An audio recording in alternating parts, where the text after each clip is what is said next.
أعوذ بالله من الشيطان اللعين الرجيم. بسم الله الرحمن الرحيم.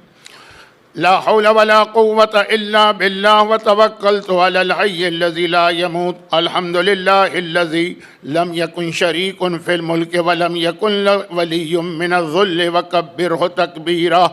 والصلاة والسلام على الرسول النبي الأمي سيد المرسلين وخاتم النبيين ورحمة للعالمين وشفيع المذنبين والمخاطب بطه وياسين أبي القاسم محمد وآله الطيبين الطاهرين المعصومين المظلومين المنتجبين الميامين الذين أذهب الله عنهم الرجس وطهرهم تطهيرا. سيما على الإمام المنتظر والحجة الثانية شرجل اللهم له الفرج ولعنة الله على أعدائهم أجمعين من الأزل إلى الأبد. أما بعد فقد قال الله عز وجل في كتابه المبين وفرقانه المتين وقرآنه المجيد. بسم الله الرحمن الرحيم. عسى أن تكرهوا شيئا وهو خير لكم وعسى أن تحبوا شيئا وهو شر لكم. وقال إنما المؤمنون الذين إذا ذكر الله وجلت قلوبهم وإذا تليت عليهم آياتنا زادتهم إيمانا وعلى ربهم يتوكلون.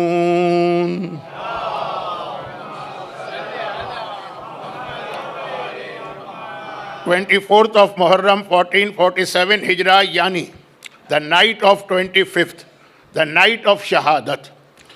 اور شہادت بھی ایک ایسے امام معصوم کی ہے جو 35 سال مسلسل کربلا والوں پر اور اپنے گھرانے پہ روتا رہا. آج وہ رات آ گئی کہ نہ صرف یہ کہ ہم اور آپ بلکہ پورا خاندان اہل بیت اس کا ماتم کر رہا ہے. آج کی پوری رات، کل کا پورا دن، قیامت سے کم نہیں ہوتی ہیں یہ راتیں. لیکن مسئلہ یہ ہے کہ میں یہ 5 مجالس خمسہ سجادیہ، اس میں اتنی ساری باتوں کو شروع کر چکا ہوں کہ جلدی جلدی سب کو مکمل کرنا ہے. اس لیے تھوڑی سی شروع کی گفتگو آپ کو ایسا لگے گا کہ کوئی سیکوینس، کوئی ربط نہیں ہے، الگ الگ مختصر سی کچھ باتیں ہیں. اور اس کے بعد پھر میں آج کے اہم اس موضوع پر آ جاؤں گا جو 4 دن سے میں عرض کر رہا ہوں، جو میں اپنی آنکھوں سے دیکھ رہا ہوں، آنے والا زمانہ. دیکھیں کچھ چیزیں ایسی ہوتی ہیں جس میں فورکاسٹ کرنے کے لیے آدمی کو کوئی مجتہد، کوئی مرجع، کوئی عالم، کوئی بہت بڑا انٹیلیکچوئل ہونے کی ضرورت نہیں، وہ آنکھوں سے نظر آ رہا ہوتا ہے. ایک صاحب درخت کے اوپر بیٹھے تھے، درخت کی ایک برانچ کے اوپر، اور وہ جو آری ہوتی ہے اس سے وہ درخت کی برانچ کاٹ رہے تھے. گزرنے والے نے ان کو دیکھا، کہا کیا حماقت کر رہے ہو، تم گر جاؤ گے، تمہارا فریکچر ہوگا. کہا جاؤ کوئی، تم نبی اور امام ہو کے فیوچر کے بارے میں بتا رہے ہو. اور چلے گئے وہ. اب یہ ادھر جو انہوں نے وہ درخت کاٹ رہے ہیں نا، وہ کٹ گیا تو زمین پہ گرے دھڑام سے، فریکچر تو ہوا. دوڑے گئے، کہا تم تو اللہ کے کوئی بہت ہی نیک بندے ہو کہ تم نے مجھے پہلے سے فیوچر بتا دیا. کیا ان چیزوں میں فیوچر بتانے کی ضرورت ہے جو آپ کی آنکھوں کے سامنے؟ تو میں جو اس وقت دیکھ رہا ہوں حالات و ماحول، بالکل مجھے ایک عام شخص سمجھیے، جاہل مطلق، تب بھی میں یہ دیکھ رہا ہوں کہ آنے والا زمانہ ہمارے لیے ایک بہت ٹف زمانہ بننے والا. اور وہ جو میں 2 دن سے 3 دن سے جس پوائنٹ کو ہائی لائٹ کر رہا تھا اسی حوالے سے، لیکن اس سے پہلے رک کر ایک بات تو یہ آپ کو یاد دلا دوں کہ ہمیں اور آپ کو سب سے زیادہ ڈرایا گیا ہے اور خوشخبری دی گئی ہے. 2 چیزیں بیک وقت. اور کس نے؟ اسی چوتھے امام نے. ڈرایا یہ ہے کہ جو آخری زمانہ ہوگا وہ سب سے مشکل زمانہ ہوگا، اس میں ایمان نہیں بچے گا. اب وہ میں حدیثیں نہیں پڑھ رہا ہوں کہ وہ ہاتھ میں آگ رکھ کے کھڑے ہونا آسان ہے اور باقی جو باتیں ہیں وہ ہر سال آپ سنتے ہیں، بلکہ سال میں بار بار سنتے ہیں.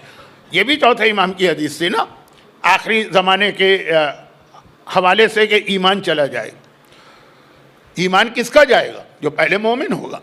یہ ہمارے اور آپ کے لیے ہے وارننگ سائن اور خوشخبری بھی ہے کہ آدم سے لے کے قیامت تک، معصومین کی بات نہیں ہو رہی، عام انسانوں کی، سب سے زیادہ اجر و ثواب والے اور افضل آخری زمانے کے مومن ہوں گے. یہ بھی کہا گیا ہے. کہا کہ چونکہ اتنے ٹف زمانے میں وہ ایمان بچائیں گے پوری حدیث میں نہیں پڑھ رہا ہوں امام معصوم کی، کہ سوال امام نے بات تو یہاں سے شروع کی تھی نا کہ تم بتاؤ سب سے زیادہ افضل مومن کون ہے، فضیلت والا، سب سے ہائی اسٹیٹس کا مومن. کہا کہ اب وہ میں شارٹ کر رہا ہوں، جس نے رسول خدا کوئی آپ کو دیکھا جو آپ کے سامنے بیٹھے، جیسے مومن طاق، جیسے حشام ابن سالم، جیسے حشام ابن حکم، جیسے ابو حمزہ صومالی، جیسے ابو خالد کابلی. ایک ایک نام ایسا ہے، اس پہ ایک ایک تقریر تو ہونی چاہیے، لیکن فی الحال نہیں. امام نے کہا نہیں، اگر تم لوگ میرے سامنے بیٹھے ہو اور ایمان پر ہو تو یہ زیادہ کمال کی بات نہیں ہے. تم تو ڈائریکٹ مجھے دیکھ رہے ہو، ڈائریکٹ میری باتیں سن رہے ہو. زیادہ جو کریڈٹ جاتا ہے وہ ان لوگوں کو جاتا ہے جنہوں نے نہ مجھے دیکھا ہوگا نہ میرے خاندان کے کسی معصوم کو دیکھا ہوگا. وہ خالی کتابوں میں لکھی ہوئی ہماری حدیثیں سن کر اس کے اوپر اس طرح سے آخری زمانے میں جمع ہوں گے. جیسے میں ایک چھوٹی سی مثال دے دوں، کیونکہ یہ مثال میں اس لیے بھی دے رہا ہوں کہ ذرا مجھے خوشی بھی ہوئی ہے. آج کی رات ہے شہادت کی، لیکن خوشی بھی ہوئی ہے اور مثال دے رہا ہوں. ہم اور آپ جو یہاں بیٹھے ہیں مرد ہیں، ہمیں اور آپ کو نہیں پتا کہ اس وقت 21 سینچری کے اندر پوری دنیا میں حجاب کرنا کتنا مشکل ہے. اب ہندوستان میں تو اس پہ جانیں بھی چلی جاتی، باقی اس وقت بھی وہ دنیا جو ہمیشہ سے ہیومن رائٹ کی قائل تھی اور یہ آدمی کا حق سمجھا جاتا تھا، اس کی مرضی ہے جیسی ڈریسنگ کرے، نہیں، وہ سارے اصول بدل گئے. ایون مسلمان ملکوں میں کتنا مشکل ہو گیا، کیونکہ میں اسی امریکہ کے ایک بچے کو جانتا ہوں جو پاکستان گئی تھی شادی میں شرکت کے لیے اپنے کزن کی، اگلے دن واپس ریٹرن ٹکٹ تھا، واپس آ گئی. وہاں جو ہمارے یہاں مسلمان ملک کی بات کر رہا ہوں، میں پاکستان کا ہوں، جو بے حجابی اس شادی کے اندر تھی، یہاں کی لڑکی برداشت نہیں کر سکی جو صحیح حجاب کر رہی ہے. اس کی بات بہت مشکل کام ہے، اتنا آسان نہیں ہے. ہمارے خیال میں ہمارے سارے واجبات ایک طرف ہے، لیڈیز کا حجاب ایک طرف. یہ میں اس حجاب کی بات کر رہا ہوں جو سینٹر کے باہر ہوگا. سینٹر کا حجاب تو بہرحال پھر بھی آسان ہے. ڈسپائٹ دیٹ آپ کو بہت سی بے حجاب عورتیں نظر آ جائیں گی ایام ازاں کے پہلے اشرے میں، جہاں آپ کی کمیونٹی کے علاوہ بھی خواتین آتی ہوں گی. تو میں نے کہا خوشی اس بات کی ہے کہ ابھی میں جب گیا تھا نظر دینے تو تمام خواتین کو میں نے فل حجاب میں دیکھا. خیر، تو بات یہ ہو رہی تھی کہ آخری زمانے دین کے ایک ایک مسئلے پہ عمل کرنا اتنا مشکل ہوگا، پھر بھی جو لوگ عمل کریں گے، امام کہتے ہیں وہ میرے زمانے کے مومن سے زیادہ افضل ہے. تو مجھے دیکھ کے عمل کر رہے ہو، تو میری باتیں سن کے عمل کر رہے ہو، وہ بغیر دیکھے ہوئے میرے اوپر ایمان لائیں گے اور میری باتوں پر عمل کریں گے. تو ایک طرف ڈرایا بھی گیا کہ آخری زمانے میں ایمان بچانا، وہ دونوں حدیثیں چوتھے امام کی، اور دوسری طرف ہمیں اور آپ کو بتایا بھی گیا کہ ہم اس وقت کتنا زیادہ ثواب کا خزانہ جمع کر رہے ہیں. اب مثلا میں یہ ایک ذرا سا لائٹر موڈ میں کہہ رہا ہوں، آپ میں سے بہت سے لوگ یہاں آئے ہوں گے، بہت ہی غربت کے عالم میں آئے ہوں گے کچھ لوگ جو اچھی حالت میں آئے ہوں گے، لیکن زیادہ تر نے کتنی محنت کی اور پھر ترقی کی. اب ایک شہرت ہے آپ حضرات کی، مجھے نہیں معلوم، کیونکہ میں پہلی ہی مجلس میں کہہ چکا کہ نہ میں کسی کی دکان میں جاؤں نہ میں کسی کے مکان میں جاؤں، لیکن پتہ چلا کہ بہت سارے آپ لوگوں کے بزنس ہیں، کسی کے ڈیری کوئن ہیں، اور ایک نہیں ہے، 2 ہیں، 4 ہیں، 10 ہیں. اللہ اور ترقی دے اور برکت دے اگر آپ حدود شریعت میں ہیں. لیکن میں کہہ رہا ہوں کہ یہ جو اس وقت آخری زمانے میں ہم لوگ عبادتیں کرتے ہیں، مثلا ہماری خواتین حجاب کرتی ہیں، اور آپ حضرات بھی دین پہ عمل جتنا کر رہے ہیں، تو یہ تو کچھ بھی نہیں ہے. پتہ نہیں کتنے ملین ڈیری کوئن آپ کے جنت میں کھل چکے ہیں. یعنی بات کر رہا ہوں پروفٹ کی، اتنا ثواب اتنا اجر مل رہا ہے. جو یہ جملہ رشید حجری کا ہے. اب رشید حجری کا نام میری زبان پہ آئے اور میں ان کا انٹروڈکشن نہ کراؤں، یہ ممکن نہیں. مگر آج آخری مجلس بھی ہے، گھڑی کی سوئیاں بھی بتا رہی ہیں، تھوڑا لیٹ مجلس ہے، کل ویک ڈے ہے، تابوت بھی برآمد ہونا ہے، غم کا بیان بھی زیادہ ہونا ہے. تو کیا کروں؟ میثم تمار کا نام آپ نے سنا ہے، یہ رشید حجری میثم تمار کے لیول کے صحابی. لیول کے کیا، دونوں ایک ساتھ مولا کے اسٹوڈنٹ تھے، ایک ہی کلاس میں پڑھتے تھے مولا کے پاس. ایک رات میں 1000 رکعت نماز پڑھتے تھے رشید حجری. اب یہ 1000 ایک محاورتاً ہے، یعنی بہت زیادہ. بیٹی نے دیکھا، کہا بابا آپ جیسی عبادت کون کرے گا اور آپ جیسا ثواب کس کو ملے گا؟ میں نے میثم تمار کا ریفرنس اس لیے دیا کہ میثم تمار قیامت تک کے حالات جانتے تھے اور لوگوں کو بتاتے تھے. بلکہ ایک ضمناً ایک بات کہہ دوں، مجھے نہیں پتا کہ یہ آپ کے لیے ایک نئی بات ہے کہ نہیں. ہمارے یہاں یہ مشہور ہو گیا ہے اور بعض نوحوں میں بھی آ گیا ہے اور بعض علماء بھی پڑھتے ہیں کہ میثم تمار کی زبان کاٹ دی گئی تھی مولا کے فضائل بیان کرنے کی وجہ سے.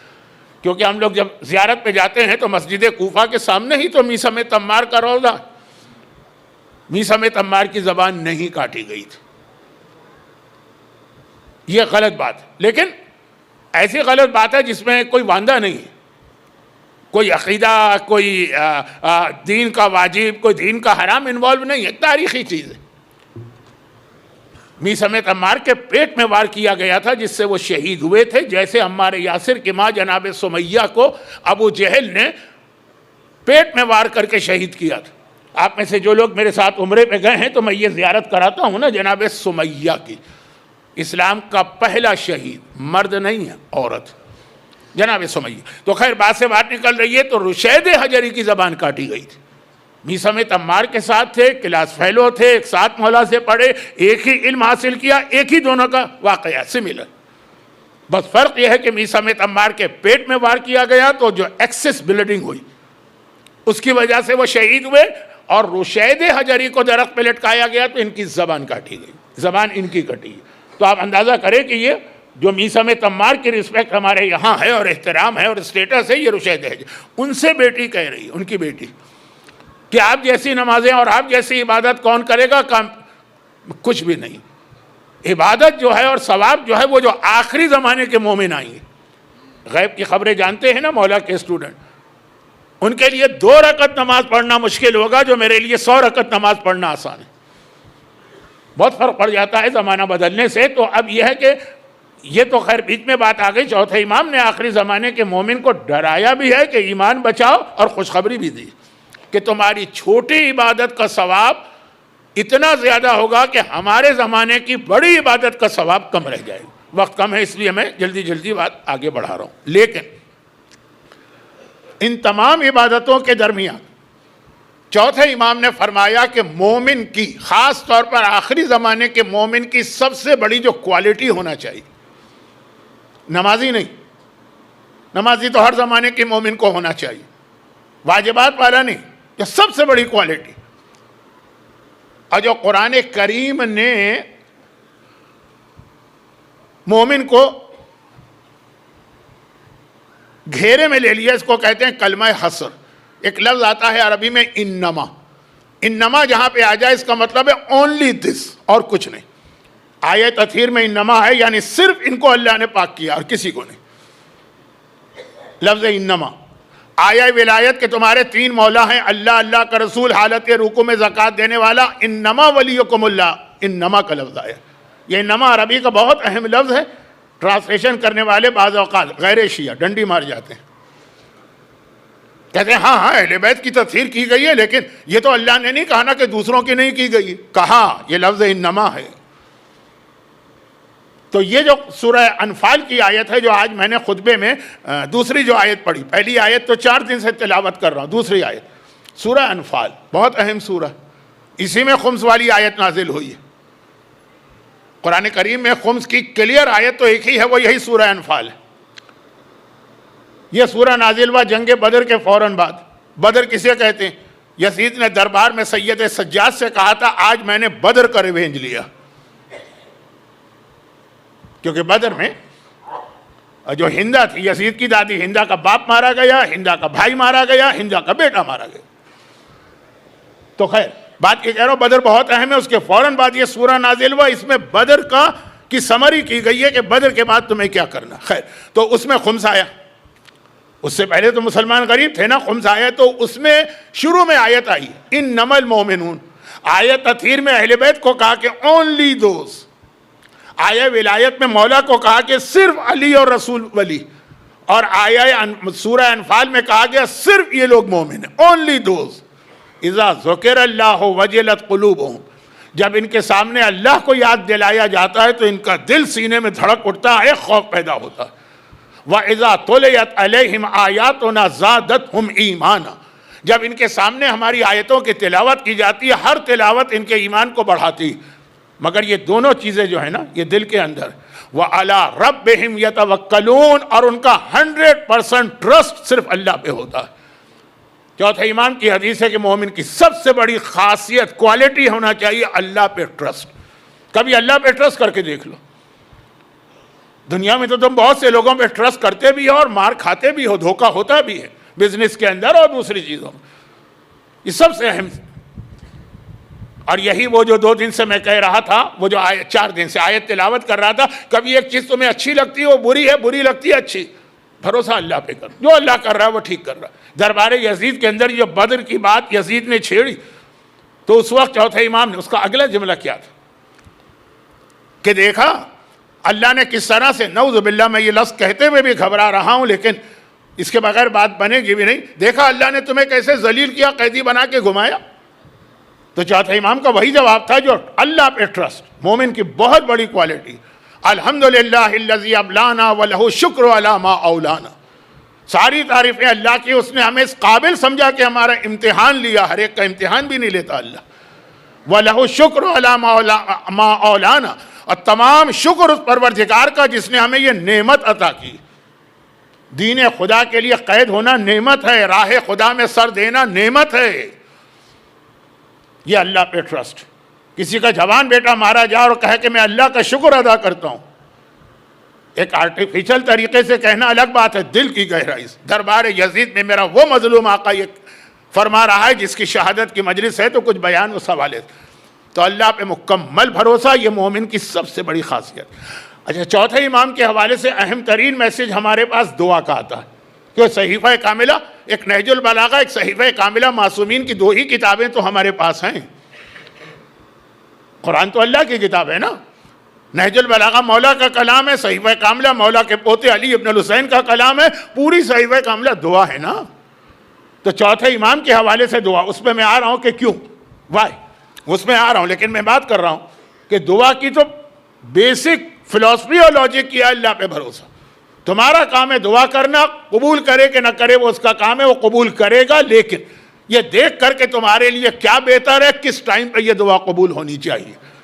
اور جو 2 دن سے 4 دن سے میں نے اپنا خطبہ چینج کیا، جو عام طور پہ میں خطبہ پڑھتا ہوں 4 دن سے میں نے چینج کیا. لا حول ولا قوت الا باللہ وتوکلت علی الحی الذی لا یموت. میں نے اللہ پہ ٹرسٹ کیا. ترجمہ، اس اللہ پر جس کو موت نہیں آتی. دیکھیں ٹرسٹ کا بھی ایک بہت بڑا مسئلہ ہے. اب آج کل تو بہت ڈاکومنٹیشن ہوتی ہے، مثلا آپ نے کسی کو قرضہ دیا، کسی کو پتہ ہی نہیں وہ مر گیا، اب آپ کیا کریں گے؟ آپ نے کسی پہ ٹرسٹ کر کے کوئی کام شروع کیا، اس نے کہا میں ریوارڈ دوں گا، آپ گئے مر گئے، پتہ چلا مر چکا. اس کا بھی کوئی قصور نہیں ہے، لیکن آپ تو خالی ہاتھ ہو گئے نا. واقعہ یاد ہے نا وہ جو میں مدینے کے اندر جو میرے ساتھ عمرے پہ گئے ہیں ان کو ایک زیارت نہیں کراتا ہوں مقام بدا کی، جہاں آپ تو سعودی حکومت نے بورڈ بھی لگا دیا. پہلے تو لوگ میری بات پہ یقین نہیں کرتے تھے. وہ ایک زیارت کراتا ہوں، ایک پہاڑ تھا جس پہاڑ سے مولا نے ابو زمزام وہ آدمی جو مولا نے اس کو 100 اونٹ پہاڑ سے نکال کے دیے تھے، اس کا یہی واقعہ تو تھا. یا رسول اللہ اگر میں اپنے قبیلے کو مسلمان کروں تو آپ مجھے کیا دیں گے؟ کہ 100 اونٹ دوں گا، جو عرب میں سب سے بڑا انعام، جیک پاٹ جسے آپ کہتے ہیں. بڑی محنت کی اس نے. کسی آدمی کو عقیدہ بدلنا آسان نہیں ہوتا، اتنا کنونس کرنا، پوری قوم خاص طور پر. جب مدینے آیا پتہ چلا رسول خدا کی تو ڈیتھ ہو گئی. اب میں کیا کروں؟ میں نے اتنی محنت کی ہے، رسول نے وعدہ کیا تھا مجھ سے، وعدہ کہ پورا واقعہ میں نہیں پڑھ رہا ہوں کیونکہ ٹائم بھی نہیں ہے، آج کا موضوع بدل جائے گا. لیکن آخر میں یہی جملہ ہے نا کہ اس نے کہا اچھا رسول تو چلے گئے تو کوئی تو ہوگا نا رسول کا سکسیسر جو ان کے وعدے پورا کرے گا. یہی کام ہوتا ہے سکسیسر کا. ایک حکومت اگر کوئی کمٹمنٹ کرتی ہے، چینج ہو جائے، نئی حکومت اس کو آنر کرتی ہے. سینٹرز میں یہی ہوتا ہے. بھائی ہم سے کسی نے وعدہ لیا کہ آپ کو مجلس پڑھنا ہے، جیسے میں نیکسٹ ایئر جا رہا ہوں ٹورنٹو میں پہلا اشرا پڑھنے کے لیے، کتنا 5 سال پرانا 10 سال پرانا وعدہ ہے. کمیٹیاں چینج ہو گئیں، مگر نئی کمیٹی آئے گی پرانی کی جگہ تو وہ سارے جتنے پرانی کمیٹی نے وعدے کیے وہ اس کو آنر کرے گی نا. تب اس نے کہا رسول کی جگہ کوئی تو ہوگا نا. گئے تو اس نے تو منع کر دیا, کہا کوئی پروف, کوئی ڈاکومنٹ, کوئی گواہ, کوئی وٹنس کا کچھ نہیں ہے, میں تو رسول کو صادق سمجھ کے ان کی بات مان لی تھی. تو کہا نکلو یہاں سے. ایسا ہمارے ایک کی بات پہ یقین کرنے لگے تو ہم حکومت کر چکے. ایک طرح جوتے مار کے نکال دی. وہ روتا ہوا نکلا اور ایک ہی جملہ کہہ رہا تھا, بالکل صحیح جملہ تھا, یا وہ رسول غلط ہے, کھوٹا ہے, یا یہ آدمی کھوٹا ہے جو کہہ رہا ہے کہ میں رسول کا جانشین ہوں, یا وہ رسول سچا نہیں ہے یا یہ سچا نہیں. پھر وہ سلمان مل گئے, کہا کہ کوئی بات نہیں, روتے ہوئے آئے ہو نا, کوئی بات نہیں, کیونکہ یہ وہ دربار ہے جہاں رسول کی اپنی بیٹی کو رلا کے باہر بھیجا گیا. اور پھر سلمان لے کے مولا کے پاس گیا, مولا نے کہا کہ ہاں مجھے معلوم ہے کیا وعدہ تھا. تو خلاصہ یہ ہے کہ ٹرسٹ جب آپ کسی پہ کریں تو یہ بھی تو ہے نا کہ وہ آدمی اپنا وعدہ پورا کر سکے. کائنات کا ہر شخص آپ سے وعدہ کرے بالکل گڈ فیتھ, وہ 100% اپنا وعدہ پورا کرے گا, مر گیا, کوئی پروف نہیں.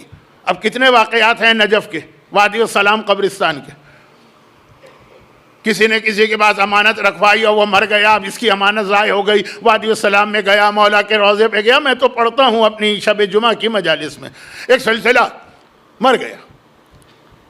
مرنے والے کا بھی کوئی قصور نہیں, اور یہ آدمی جس کی امانت ضائع ہو گئی اس کا بھی کوئی قصور نہیں. تو یہ ہو جاتا ہے نا. کہا نہیں, بھروسہ کرو اس اللہ پہ. کون اللہ؟ توکلت علی الحی الذی لا یموت, اس اللہ پر جو ہمیشہ زندہ رہے گا, اس کو کبھی موت نہیں آئے گی. یعنی وہاں 100% شیورٹی ہے کہ جو اس پہ بھروسہ کرے گا اس کو ملے گا. ایسا نہیں ہے کہ نعوذ باللہ کبھی اللہ مر جائے.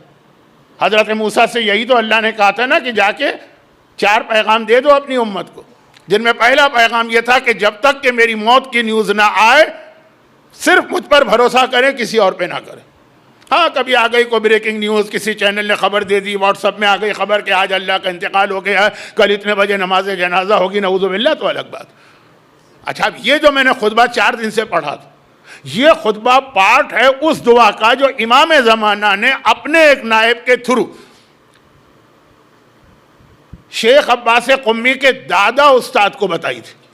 شیخ عباس قمی ایک بہت بڑا نام ہے. مفاتیح الجنان, اقبال صاحب یہاں مفاتیح الجنان لوگ جانتے ہیں؟ جانتے ہیں. مفاتیح ایک ایسی کتاب ہے کہ میں اکثر کہتا ہوں مفاتیح الجنان یہ وہ کتاب ہے کہ اگر آپ کسی مرجع کے بیڈ روم میں بھی جائیں گے تو قرآن کے ساتھ یہ کتاب رکھی ہوگی. معصومین کے حرم میں جائیں گے قرآن شاید کم نظر آئے, مفاتیح آپ کو زیادہ نظر آئے گی. شیخ عباس قمی کا ایک ایسا صدقہ جاریہ ہے جو اللہ نے قبول کیا. ان کے استاد ہیں مرزا حسین نوری, جنہوں نے ایک مردہ سنت کو زندہ کیا, اور آپ اس پہ عمل کر رہے ہیں. عمل کیا کر رہے ہیں؟ تیار بیٹھے. یہ نجف سے کربلا جو مشی ہوتی ہے, لوگ واک کرتے ہیں, یہ بہت پہلے معصومین کے زمانے میں تھا رواج, پھر بند ہو گیا سلسلہ. آج اسے تقریباً 125 سال پہلے مرزا حسین نوری پہلے ہمارے عالم تھے جنہوں نے کہا تھا کہ یہ سنت ہے, یہ کیوں ختم ہو گئی ہے, اس کو دوبارہ ریوائیو کرو. انہوں نے یہ سلسلہ شروع کیا, اور وہاں سے لے کے آج تک جتنے لوگ یہ مشی یا واک کرتے ہیں, مرزا حسین نوری کا یہ صدقہ جاریہ. آپ بھی تیار ہو رہے ہیں؟ آپ میں سے کتنے لوگ تیار ہیں؟ بلکہ مجھ سے جب کہا گیا کہ مولانا اگلے سال, تو میں نے کہا میرے پاس ٹائم نہیں ہے, شاید 40 میں ہوگا, نہیں 40 نہیں, آدھی سے زیادہ جو ہماری کمیونٹی ہے وہ واک پہ جاتی ہے. خیر, تو کہنے کا مقصد یہ ہے کہ یہ مرزا حسین نوری کی میں فضیلت, دونوں استاد اور شاگرد کی قبر مولا کے روضے میں, جو مرد حضرات باب قبلہ سے داخل ہوں تو رائٹ سائڈ پہ پہلے کمرے میں ہے بورڈ لگا, ان مرزا حسین نوری کے استاد کا واقعہ. اتنے پرابلم کہ موت, مرنے کے قریب. بہت بڑے عالم تھے ملا فتح علی سلطان آبادی, ایک عظیم نام ہے مراجع کے درمیان. مرجع نہیں تھے لیکن مراجع ان کا احترام کرتے ہیں. میں اگر یہ سارا انٹروڈکشن کرانے لگوں تو مجلس تو کہیں کی کہیں چلی جائے گی, لیکن میں بتا رہا ہوں کہ راوی کتنے یہ مفاتیح الجنان میں نماز صبح کی دعاؤں میں لکھا یہ واقعہ. پورا واقعہ نہیں پڑھ رہا ہوں, بہت شارٹ کر رہا ہوں.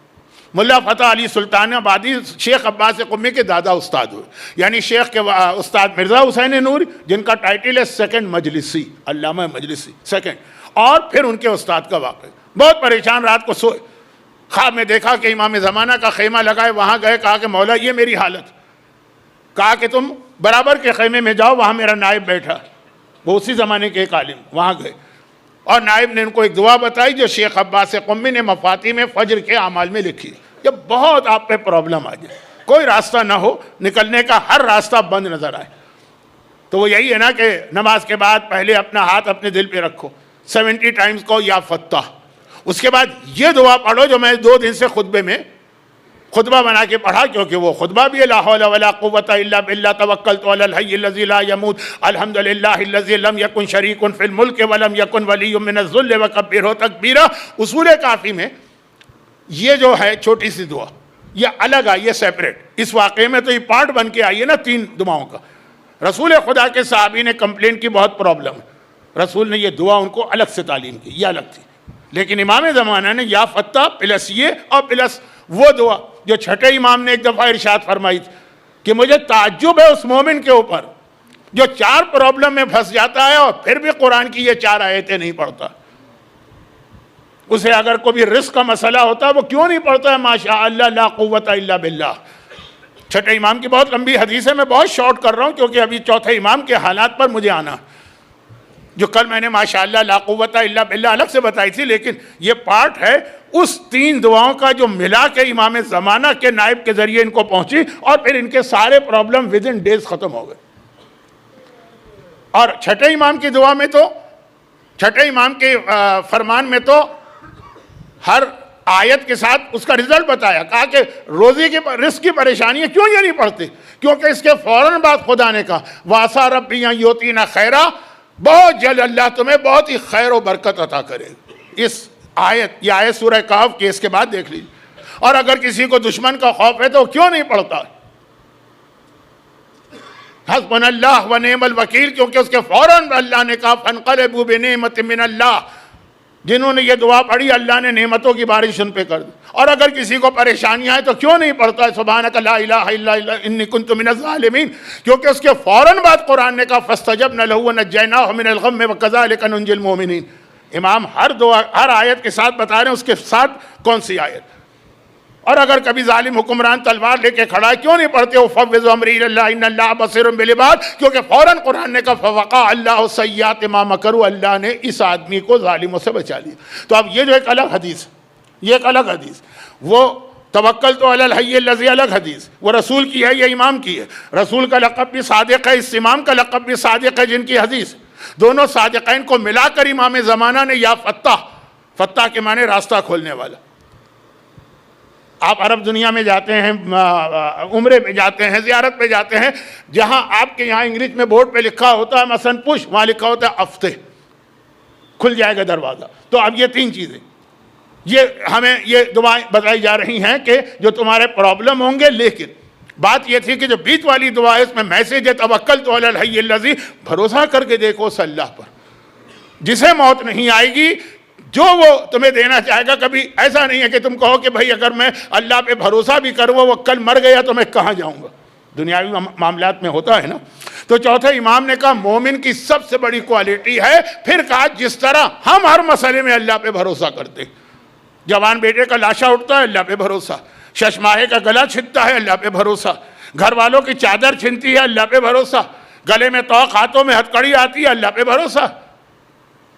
الحمدللہ الذی ابلانا وَلَهُ الشُّكْرُ عَلَى مَا أَوْلَانَا. چوتھے امام کا یہ چھوٹا خطبہ ہے جو یزید کے سامنے اس وقت ارشاد فرمایا جب یزید نے کہا دیکھا اللہ نے کیسے تمہیں نعوذ باللہ ذلیل کیا. کہا نہیں ذلیل نہیں کیا، اس نے ہمیں اس قابل سمجھا کہ ہمارا امتحان لیا.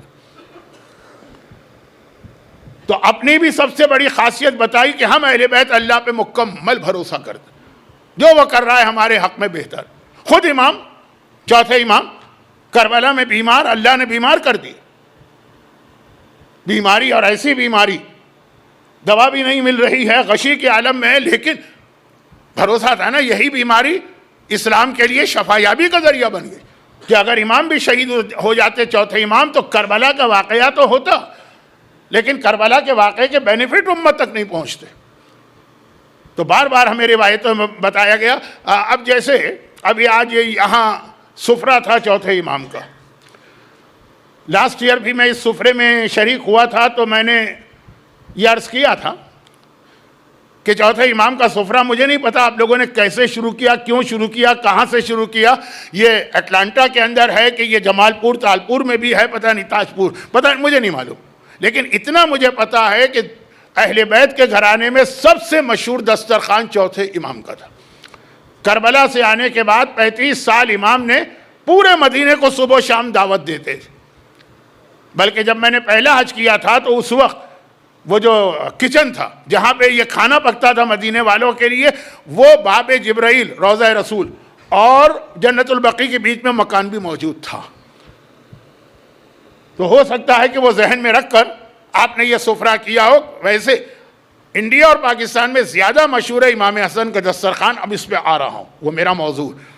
تو چوتھے امام کا سفرہ مجھے یاد ہے لاسٹ ایئر اسی ممبر پہ میں پڑھ رہا تھا کہ ابو حمزہ صومالی نے کہا کہ مولا آپ اتنا بڑا دسترخوان حج اور رمضان کے عمرے میں تو مدینہ چھلک رہا ہوتا ہے لوگوں سے، سب کا انتظام امام فرماتے ہیں. اب امام کا ایک جملہ ہے، میرے پاس ٹائم نہیں ہے کہ میں جملوں کو ذرا بنا سنوار کے پیش کروں. امام نے کہا میں ڈرتا ہوں کہ کہیں اللہ میرا وہ امتحان نہ لے لے جو یعقوب نبی کا لیا تھا. اچھا آپ کو یاد ہوگا مکے میں ایک دفعہ یہودیوں کا ایک ڈیلیگیشن رسول کے پاس گیا تھا اور رسول خدا سے انہوں نے 4 سوال کیے تھے اور یہ کہہ کے کیے تھے کہ اس کا جواب کوئی عام آدمی نہیں دے سکتا.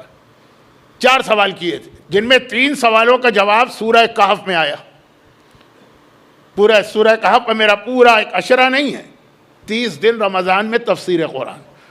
بعد میں بہت لوگوں نے اس کو کاپی کیا ہے، لیکن خیر. کہ پہلا سوال وہ کون نوجوان تھے جو سو گئے، دوسرا سوال وہ کون تھا جس سے موسیٰ جیسا نبی، یہودیوں کے سب سے بڑی نبی موسیٰ نبی جس سے علم حاصل کر رہے ہیں، اور تیسرا یہ کہ یاجوج ماجوج. یہ 3 سوال. اور چوتھا یہ تھا کہ موسیٰ نبی ان کے سب سے بڑے نبی ہے نا، وہ مصر کیسے پہنچ گئے جبکہ وہ اولاد ہیں حضرت ابراہیم کی.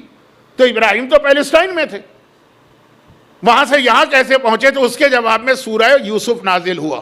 پہلے 3 سوالوں کے جواب میں سورہ کہف، چوتھے سوال کے جواب میں سورہ یوسف پورا واقعہ بتایا.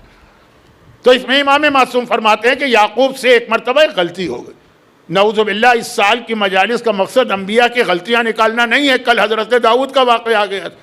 ایک ترک اولا ہوتا ہے جو نبی سے ہو سکتا ہے، امام سے ترک اولا بھی نہیں ہو سکتا. چھوڑ دیجئے اس ٹیکنیکل بحث کو. تو کہا کہ یعقوب نے ایک شب جمعہ اپنے پورے خاندان کی دعوت کی. یعقوب کا خاندان ماشاءاللہ 12 بیٹے ہیں، کئی بیویاں ہیں، ان کی اولادیں ہیں. تو بہت شاندار دعوت تھی. اس دن اسی محلے میں ایک آدمی اتنا غریب کہ اس کے گھر میں کھانے کو نہیں تھا، وہ فاقے کے عالم میں سویا. لیکن اب جب یہ دعوت ہو رہی ہے محلے میں تو کھانا پک رہا ہے، بکرے ذبح ہو رہے ہیں، دیگیں چڑھی ہوئی ہیں، خوشبو آ رہی ہے، اور اس کے دل میں خیال پیدا ہوا کہ سب پیٹ بھروں کو یہ کھانا کھلا رہے ہیں. اس کا بھی ثواب ہے، اس کا بھی ثواب ہے جس کا پیٹ بھرا ہے اس کو کھانا کھلانا. اطعام مومن کہتے ہیں اس عبادت کو. لیکن میں، میرے بچے، میری بیوی، ہم لوگ فاقے کے عالم میں تھوڑا سا ادھر بھی آ جائے. یعقوب لگے رہے اپنے خاندان میں. کہا اللہ نے اسی رات کو یوسف نے خواب دیکھا کہ 11 ستارے ہو، وہ سب مجھے سجدہ کر رہے ہیں، کہ سمجھ گئے کہ اب میرا امتحان ہے یعقوب کا. ایک ذرا سی، ایک لمحے کے لیے ذرا سی غفلت، حرام تک نہیں ہے لیکن اتنی خبر رکھنی چاہیے تھی اپنے نیبرز کی. راوی نے کہا تو یہ تو حضرت یعقوب کا مسئلہ ہوا. یا آپ سمجھ رہے ہوں گے نا کہ میں یعقوب اور یوسف کا نام کیوں لے رہا ہوں؟ کیونکہ چوتھے امام نے اپنے ماتم کے لیے یعقوب کی مثال پیش کی تھی. مصائب میں آئے گی وہ بات. کہا یہ تو چلے، لیکن چلے باپ نے غلطی کر لی چھوٹی سی، حرام نہیں، گناہ نہیں، چھوٹی غلطی. یوسف کا امتحان تو زیادہ سخت ہوا نا. باپ تو خالی بیٹا کھو گیا تو رو رہا ہے، بیٹا تو کنویں میں پھینکا گیا، قیدی بنایا گیا، غلام بنا کے مارکیٹ میں بیچا گیا، قید خانے میں 14 سال رہا. ان کا امتحان کیوں ہوا؟ کہا ان سے بھی یہ غلطی ہو گئی تھی. وہ کیا؟ پرانے زمانے میں جیسے ہمارے یہاں انڈیا پاکستان میں جانور بکتے ہیں نا، یہاں بھی بکتے ہوں گے. بہترین گھوڑا، بہترین گائے، بہترین بھینس. جانور آدمی خریدتا ہے اچھے سے اچھا جا کے، بلکہ عرب دنیا میں، بلکہ شاید پوری دنیا میں گھوڑوں کا تو فیملی ٹری بھی بیچا جاتا ہے کہ یہ خاندان کا، اس کا باپ یہ تھا، اس کی ماں یہ تھی، یہ کراس بریڈنگ نہیں ہے، پوری نسل اس کی ہے. خیر میں فضول باتیں کر رہا ہوں. تو اب یہ ہے کہ غلام بکتے تھے اس وقت. ایک دن حضرت یوسف آئینہ دیکھ رہے ہیں، میرا اپنے آپ کو دیکھا میں کتنا خوبصورت. یوسف کے حسن میں تو کوئی شک نہیں. عورتوں نے اپنے ہاتھ کاٹ لیے اور ان کو پتہ نہ چلا کہ ہاتھ کٹ گیا. اور عورتیں بھی مصر کی تھیں جو ویسے خود بھی بہت خوبصورت ہوتی ہیں. کلیوپیٹرا مصر ہی کی تھی، لیکن یوسف کا حسن چیزیں دیگری است. دیکھا آئینہ، مسکرائے. ہمیں اور آپ کو تو حکم ہے کہ اللہ کا شکر ہے کہ ہم نے اس نے ہم کو یہ اچھی شکل دی. یوسف کے یہی ہمیشہ شکر کرتے تھے. اس دن زبان پہ ایک جملہ آ گیا، میں کتنا خوبصورت اور حسین. اگر میں غلام ہوتا تو پتہ نہیں کتنے ملین کا بکتا. اپنے آپ کو دیکھا نا اتنے اچھے، جیسے آپ کے پاس بہت اچھی گاڑی ہو تو آپ کے پتہ نہیں اتنی کیا قیمت. یہ دیکھا، بس یہ نبی کی شان کے خلاف ہے، ہم اور آپ تو کہہ سکتے ہیں. نتیجہ کیا ہوا کہ یہ جو قیدی بنا کے مصر میں بیچے گئے، قرآن کی آیت ہے وَكَانُوا فِيهِ مِنَ الزَّاهِدِينَ وَاشْتَرَوْا بِثَمَنٍ بَخْسٍ دَرَاهِمَ مُتَعَدِّدَةً وَكَانُوا مِنْهُ زَاهِدِينَ. یہ سورہ یوسف کی آیت ہے. یوسف بازار میں بیچے جا رہے ہیں، قرآن کہتا ہے بہت ہی معمولی قیمت پہ بکے، کچھ درہم، اور کوئی خریدنے کوئی تیار نہیں تھا. زاہدین، منہ پھیر کے جا رہے تھے، نہیں خریدنا. جو ملتا ہے اللہ کی وجہ سے ملتا ہے. تم حسین و جمیل ہو گئے، لیکن اگر اللہ نہ چاہے تو اتنا حسین یوسف کوئی خریدنے کو تیار نہیں. کہا یہ جملہ، وہ یوسف کی غلطی، حرام نہیں، گناہ نہیں. میں یہ کہوں گا تو خود گناہ گار بن جاؤں گا. اور یعقوب کی غلطی، امتحان ہوا. مگر یہ دونوں کے امتحان کا رزلٹ اچھا نکلا کہ اللہ نے خاندان یعقوب اور یوسف کو مصر پہنچا دیا. جہاں پر فرعون پیدا ہونے والا تھا تو اس کا مقابلہ کرنے کے لیے موسیٰ وہاں پیدا ہوئے. اب یہ فرعون کا مقابلہ کرنے کے لیے موسیٰ جیسا نبی چاہیے. عام نبی سے کام نہیں چلے گا. بہت بڑی طاقت ہے فرعون، دنیا کی کوئی بڑی طاقت ہے، اس کا مقابلہ ہر آدمی نہیں کر سکتا. ڈنڈے والا نبی چاہیے، ڈنڈا چاہیے. چنانچہ فرعون کا دماغ خراب تھا تو وہ دریا میں ڈوبا. تو موسیٰ، لیکن موسیٰ فلسطین سے مصر آئیں کیوں؟ نارمل حالات میں کیوں آئیں گے؟ جیسے ابراہیم مکے کیوں لائے اپنی فیملی کو؟ 2 عورتوں میں لڑائی ہو گئی، 2 بیویوں میں. اور 2 بیویوں کا موضوع آج نہیں چھیڑنا ہے، کل بہت بات ہو گئی. تو اب یہ ہے کہ وہاں پہ کا دیکھو ایک امتحان ہوا، ایک پرابلم میں گزرے، نتیجہ کتنا اچھا نکلا. یا جیسے میں نے کہا چوتھے امام بیمار اور اتنے بیمار، نتیجہ کتنا اچھا نکلا. اور ہم اور آپ تو جہاں پہ ہر بات ختم کرتے ہیں، جو میں نے کل بھی کہا، جس کا کھاتے ہیں اسی کا گاتے ہیں نا. نرجس خاتون کائنات کی عظیم ترین عورتوں میں سے ایک، جنہیں اللہ نے اتنا بڑا اعزاز بخشا جو شاید کسی کو نہ ملا ہو کہ اس کا بیٹا ساری دنیا پہ حکومت کرے گا. توہین کی نیت سے نہیں کہہ رہا ہوں، لیکن فیکٹ یہ ہے کہ یہ تو معصومین میں سے کسی کی اور کی ماں کو یہ اعزاز نہیں ملا. اگرچہ یہ سبھی کے بیٹے ہیں، نانی بھی، دادی بھی، پر نانی بھی بیٹے ہونے، لیکن نرجس خاتون، ان کا واقعہ آپ کو معلوم ہے. اب تو وہ اینیمیٹڈ اسٹوری بن گئی ہے تو بچے بھی جانتے ہیں. تو اس کا کیا ہے، جب ان کی شادی ہو رہی تھی اپنے فرسٹ کزن سے، بادشاہ کی بیٹی، رومن امپائر، اور بڑا ان کا احترام ہے اس لیے کہ ایک طرف سے ان کا سلسلہ ملتا ہے دنیاوی بادشاہ سے، ان کا دادا قیصر روم، اور ماں کی طرف سے سلسلہ ملتا ہے حضرت عیسیٰ کے نائب سے. یہ روحانی سلسلہ، یعنی دینی اعتبار سے بھی دنیاوی اعتبار سے بھی. جب شادی کے قابل ہوئی، دادا نے شادی کا اہتمام کیا. دونوں ہی شہزادی اور شہزادی نہیں ہوئی شادی. آندھی آ گئی، طوفان آ گیا، وہ تخت گر گیا جس پہ دولہا بیٹھا تھا، منہ کے بل جا کے گرا، وہ سارا ڈسٹرب ہو گیا. 13 سال کی بچی، نرجس خاتون کی ایج 13 تھی، انتہائی پریشان. ایک لڑکی ہو، اس ایج کی ہو، شادی ہو رہی ہو، عین وقت پہ شادی کینسل کرنا پڑے. ایسا طوفان کے قیصر روم وہ بھی شادی کا انتظام نہ کر سکا. جو آپ کے یہاں آتے ہوں گے سائیکلون اور پتہ نہیں کیا، ٹورنیڈو اور کیا کیا چیزیں، کہ پوری حکومتوں کے نظام درہم برہم. یہ روایت میں ہے کہ اس رات کو یہ اتنا رو رہی تھی اور دکھی تھی، شادی ہو رہی. لیکن ان کو کیا پتا تھا کہ یہ جو شادی اتنا ڈسٹرب ہوئی ہے، یہی تو مجھے کائنات کی سب سے بڑی نعمت عطا کرے گی. اور اسی رات کے آخر میں ان کے خواب میں شہزادی فاطمہ اور شہزادی مریم آئیں، اور پھر وہ سارا واقعہ. تو یہ جو ہے نا، یہ اللہ پہ بھروسہ. کہ اگر کبھی کوئی مصیبت کوئی پریشانی آ رہی ہے تو یقیناً اس میں ہمارے لیے کوئی فائدہ. لیکن مومن سے کہا گیا کہ مصیبتوں میں اتنا بھروسہ رکھو, تو جو شریعت ہے اس میں تو زیادہ بھروسہ ہونا چاہیے. کیونکہ آج کل یہ طریقہ ہے نا, دیکھیں میں کہاں سے کہاں آیا, حجاب کریں تو کیوں, شراب نہ پئیں تو کیوں, یہ جو وائے کا سوال آتا ہے یہ مجھے جواب نہیں دینا چاہیے. کیوں؟ اس لیے کہ میرے سامنے جو مجمع ہے وہ یہ نہیں کہتا, یہ یوتھ کرتے ہیں.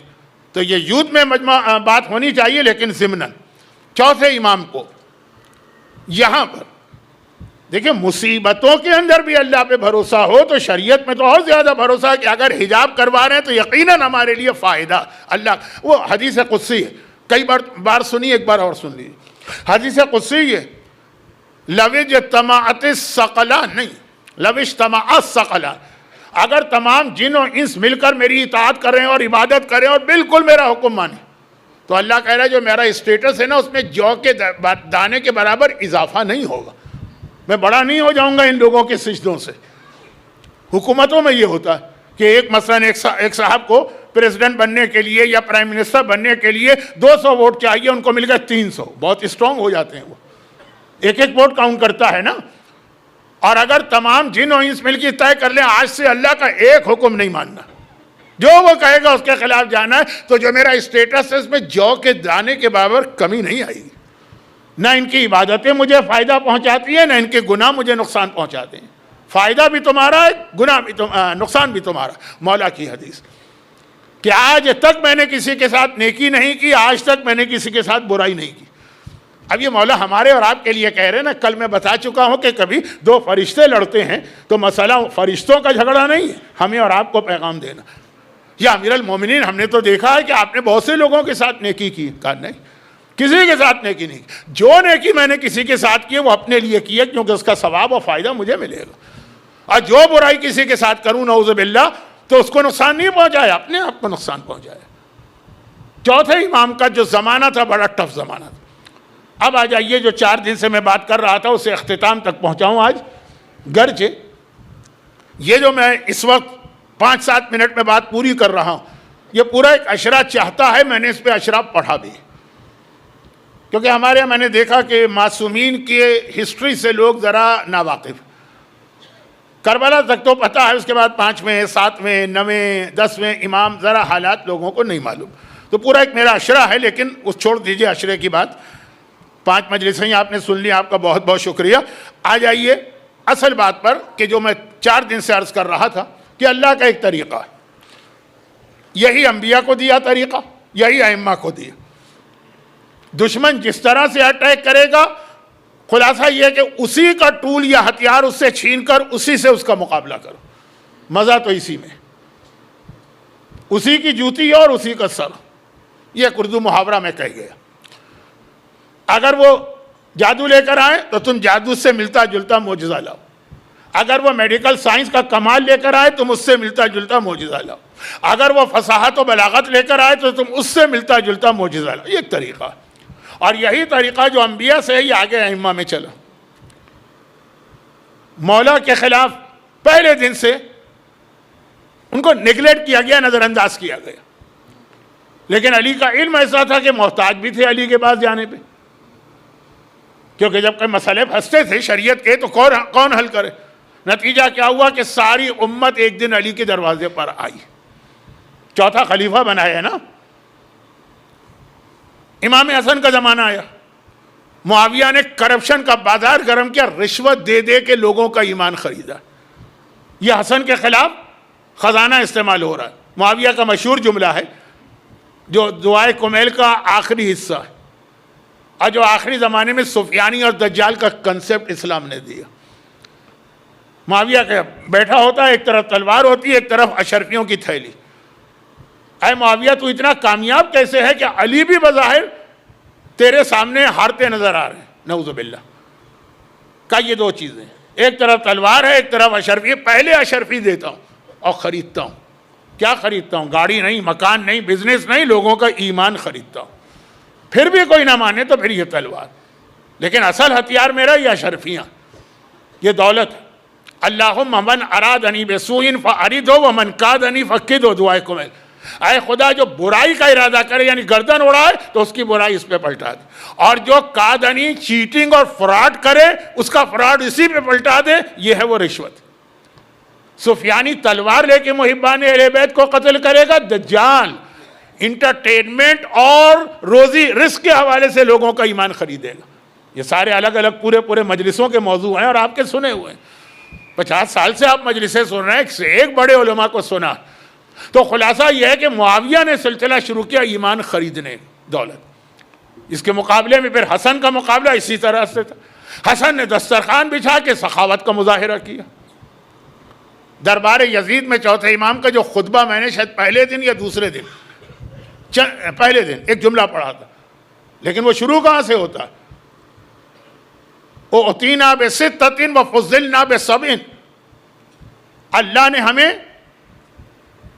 6 نعمتیں دی ہیں اور 7 فضیلتیں دی۔ اُعْطِينَا بِسِتَّةٍ وَفُضِّلْنَا بِسَبْعٍ،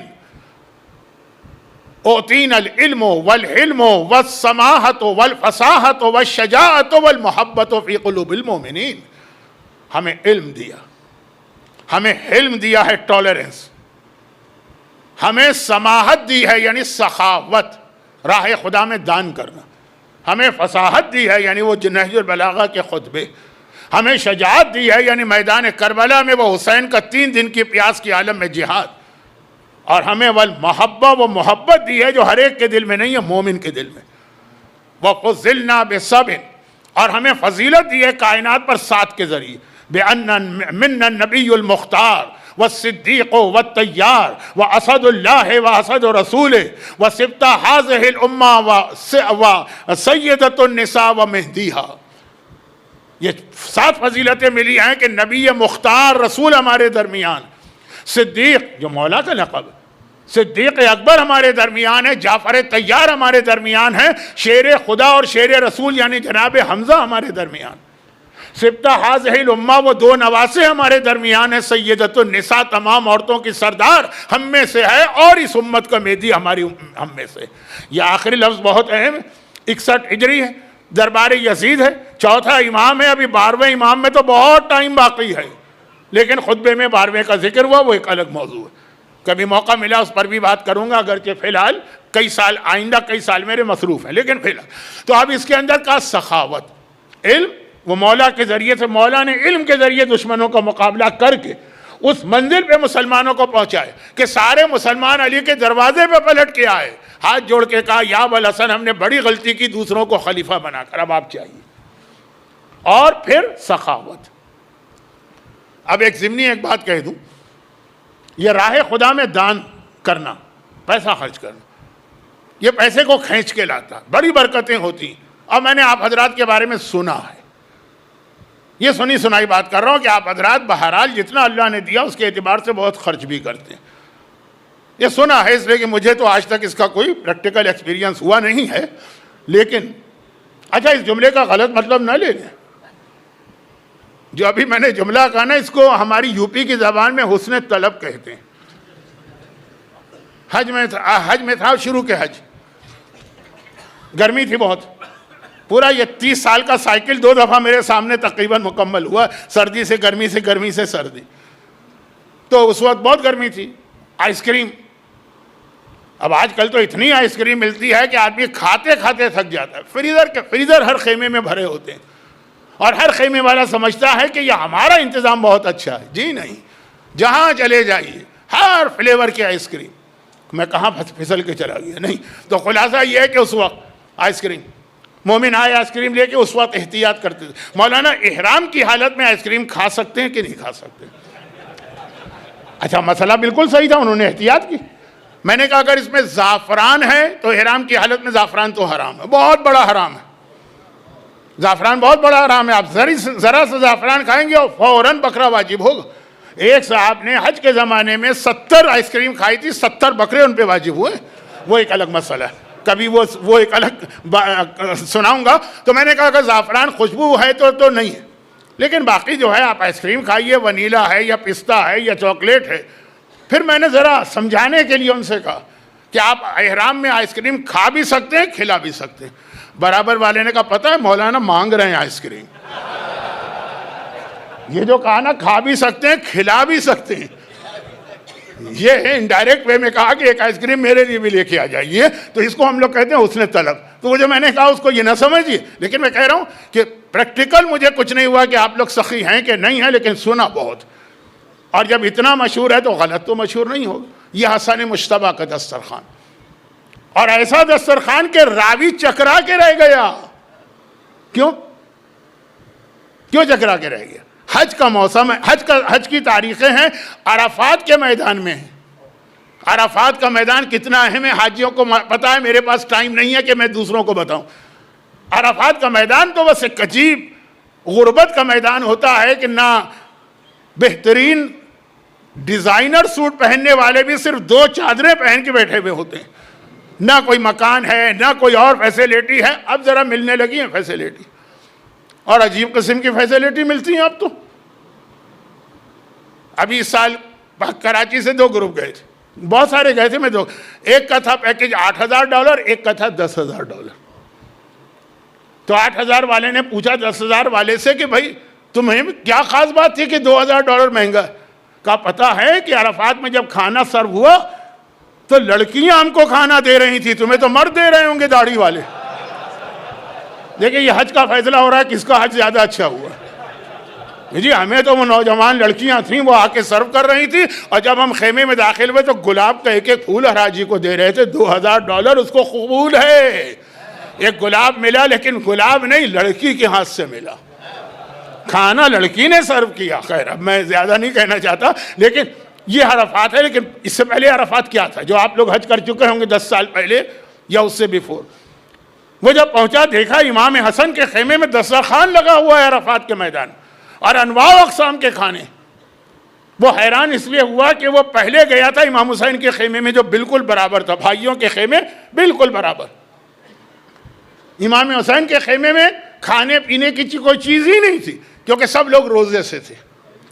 اور امام حسین وہ دعائیں امام حسین پڑھ رہے تھے جو آپ حضرات وہاں بھی پڑھتے ہیں، اور جو وہاں نہیں جاتے وہ اس سینٹر میں پڑھتے ہوں گے. مجھے یقین ہے دعا امام حسین ہے، دل ہلا دینے والی دعا. اور آقا حسن کے خیمے میں کھانا لگا ہوا.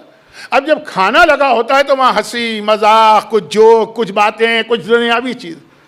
وہ حیران ہو گئے. فرزند رسول 2 سگے بھائی، برابر خیمے، وہاں یہ. امام نے کہا اللہ نے ہمیں رول ماڈل بنایا ہے. کچھ لوگ بہت ہی زیادہ عبادت کر سکتے ہیں، ان کے لیے میرا بھائی حسین ہے. کچھ اتنی عبادت نہیں کر سکتے، ان کے لیے میں ہوں. لیکن پھر چوتھے امام اس حدیث میں داخل ہو گئے. جب یہ راوی اس سال گیا حج میں، امام حسن شہید ہو چکے تھے، حسین امام تھے، اور چوتھے امام جو تھے وہ ان کے جانشین تھے. اب الٹا ہو گیا، امام حسین کے خیمے میں کھانے لگے ہوئے ہیں، چوتھے امام کے خیمے میں فاقہ ہے اور دعائیں. مولا حسین جب میں آپ کے بھائی کے زمانے میں آیا تھا تو آپ کے یہاں فاقہ تھا. کہا ہم امام، اور ہماری یہ ذمہ داری ہے کہ اتنی آسان ترین شریعت لوگوں کو پیش کریں. جب امامت ہمیں مل جاتی ہے ہم دین کو بہت آسان بناتے ہیں، اور جب تک امامت ہم تک نہیں آتی ہے اس وقت تک وہ جو میں نے اس وقت کیا میرا بیٹا سجاد اب کر رہا. تو اب خلاصہ یہ کہ امام حسن کا دسترخوان عرفات میں بھی مشہور تھا، سخاوت. اچھا فرق کیا ہے؟ وہ معاویہ بھی پیسے خرچ کر رہا ہے لوگوں پر، امام حسن غلط کام کے لیے پیسے دیں وہ برائبری اور رشوت ہے، اور نیک کام کے لیے پیسے دیں وہ سخاوت. تو امام حسن نے سخاوت کے ذریعے کتنے لوگوں کو اپنی جانب کھینچا. اور پھر امام حسین کا تو خیر جہادی الگ ہے، اس کو تو کہنا ہی بیکار ہے. کتنا اچھا یہ بچہ پڑھ رہا تھا امام حسین کی شان میں، جیتا رہے، سلامت رہے، اسی طرح سے یہ ترقی کرے. پھر آیا چوتھے امام کا زمانہ. اب یہاں پہ اب دیکھیں دشمنان اہل بیت جو کر رہے ہیں اس کا جواب اسی طرح. بہت وقت پورا ہو چکا ہے، میری مجلس کا زیادہ ہی ہو رہا ہے کیونکہ ابھی غم کا بیان باقی ہے. امام زین العابدین کے زمانے میں دشمنوں نے اپنا طریقہ بدل دیا. کیا بدلا؟ کہا کہ ہم نے علی کے خلاف بہت پروپیگنڈا کیا تھا، فیل ہو گئے. دنیا پھر اسی علی کے دروازے پہ پہنچی. حسن کے خلاف ہم نے بہت رشوتیں دی تھی، فیل ہو گئے. حسن نے اتنی سخاوت کی، لوگ پھر وہیں پہ آئے. حسین کے خلاف ہم نے تلوار نکالی کہ ان کا خاتمہ ہی کر دو. یہ تو اور الٹا ہمارے گلے پڑ گیا. نام یزید قیامت تک کے لیے داخل دشنام و قابل لعنت بن گئے. اب کیا کریں؟ تلوار سے کام نہیں چلا، رشوت دینے سے کام نہیں چلا، پروپیگنڈا کرنے سے کام نہیں چلا، اب اہل بیت کو کیسے روکا جائے؟ تو چوتھے امام کے زمانے میں طریقہ یہ اختیار کیا کہ لوگوں کو عیاش بنا دو، اگر لوگ عیش و آرام کی عادی ہو جائیں۔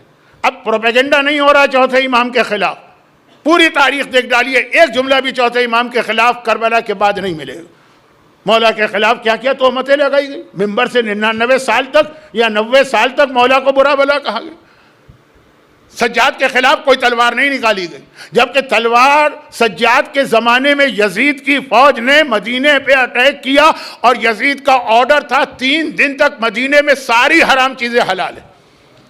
قبر رسول کے قریب بیٹھ کے شراب پی گئی، ممبر رسول پہ بندر نچائے گئے، کتنی عورتوں کا ریپ کیا گیا، سجاد کو کسی نے ہاتھ نہیں لگایا، کیونکہ وہ جو سازشیں ناکام ہوئی کہ کربلا میں تلوار چلائی تو فیل ہو گئے، حسن کے زمانے میں رشوت دی تو فیل ہو گئے، علی کے خلاف جھوٹی حدیثیں بنائی تو فیل ہو گئے۔ اب کیا کریں؟ کہ آپ لوگوں کو اتنا عیاش بنا دو، شراب کا عادی بنا دو، جگار یعنی جوئے کا عادی بنا دو، حرام کھانا کھانے کے عادی بنا دو۔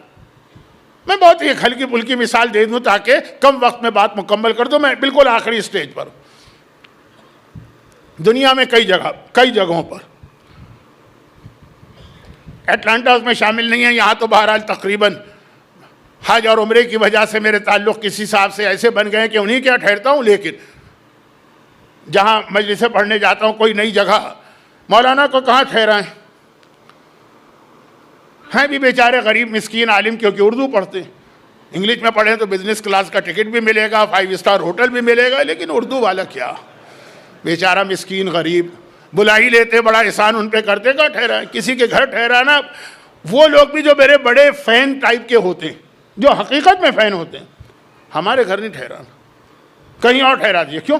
کہ مولانا آئیں گے تو پھر ہماری عورتوں کو حجاب کرنا پڑے گا، جتنے دن یہ رہیں گے 5 دن 7 دن ایک مصیبت بن جائے گی، تو بے حجاب عورت کو دیکھیں گے تو وہاں ڈانٹ دیں گے، اور ہو سکتا ہے ممبر پہ بھی بتا دیں۔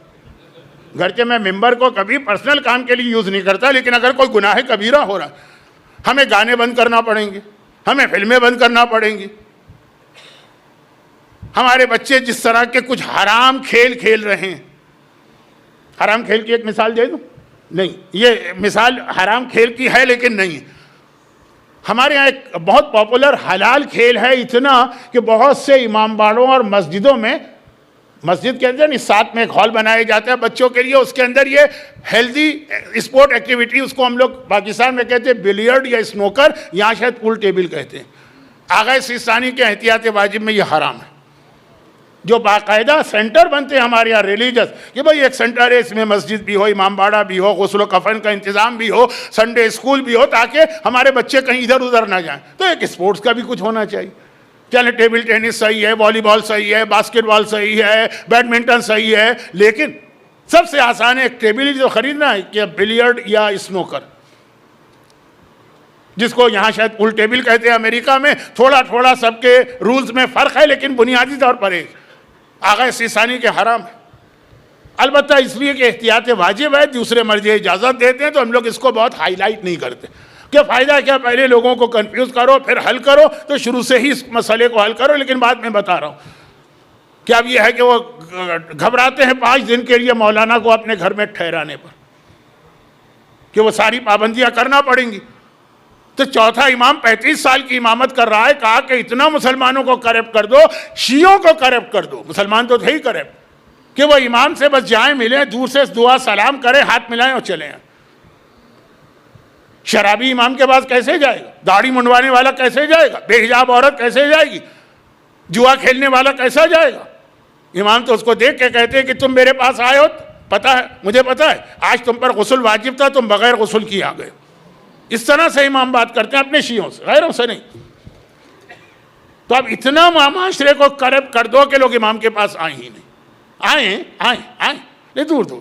جیسے ہم لوگ کربلا جاتے ہیں نا، تو جو آپ لوگ تو خیر ویسے ہی حجاب کرنے کے عادی ہیں، کم از کم امام باڑے کی حد تک تو آج میں نے دیکھ لیا، باہر پتہ نہیں شاپنگ مال میں کیا ہوتا ہوگا، واللہ عالم۔ لیکن کتنے ہی ایسے اپر فیملی کے لوگ ہیں، پیسے والے، کربلا جاتے ہیں، ان کی عورتوں کو حجاب کرنا ہوتا ہے، زبردستی وہاں ان کو پہنائی جاتی ہے آبا یا جو بھی، لیکن وہاں سے نکلتے ہیں پھر دیکھیے ان کی تصویریں فیس بک کے اوپر بھی لگی ہوتی۔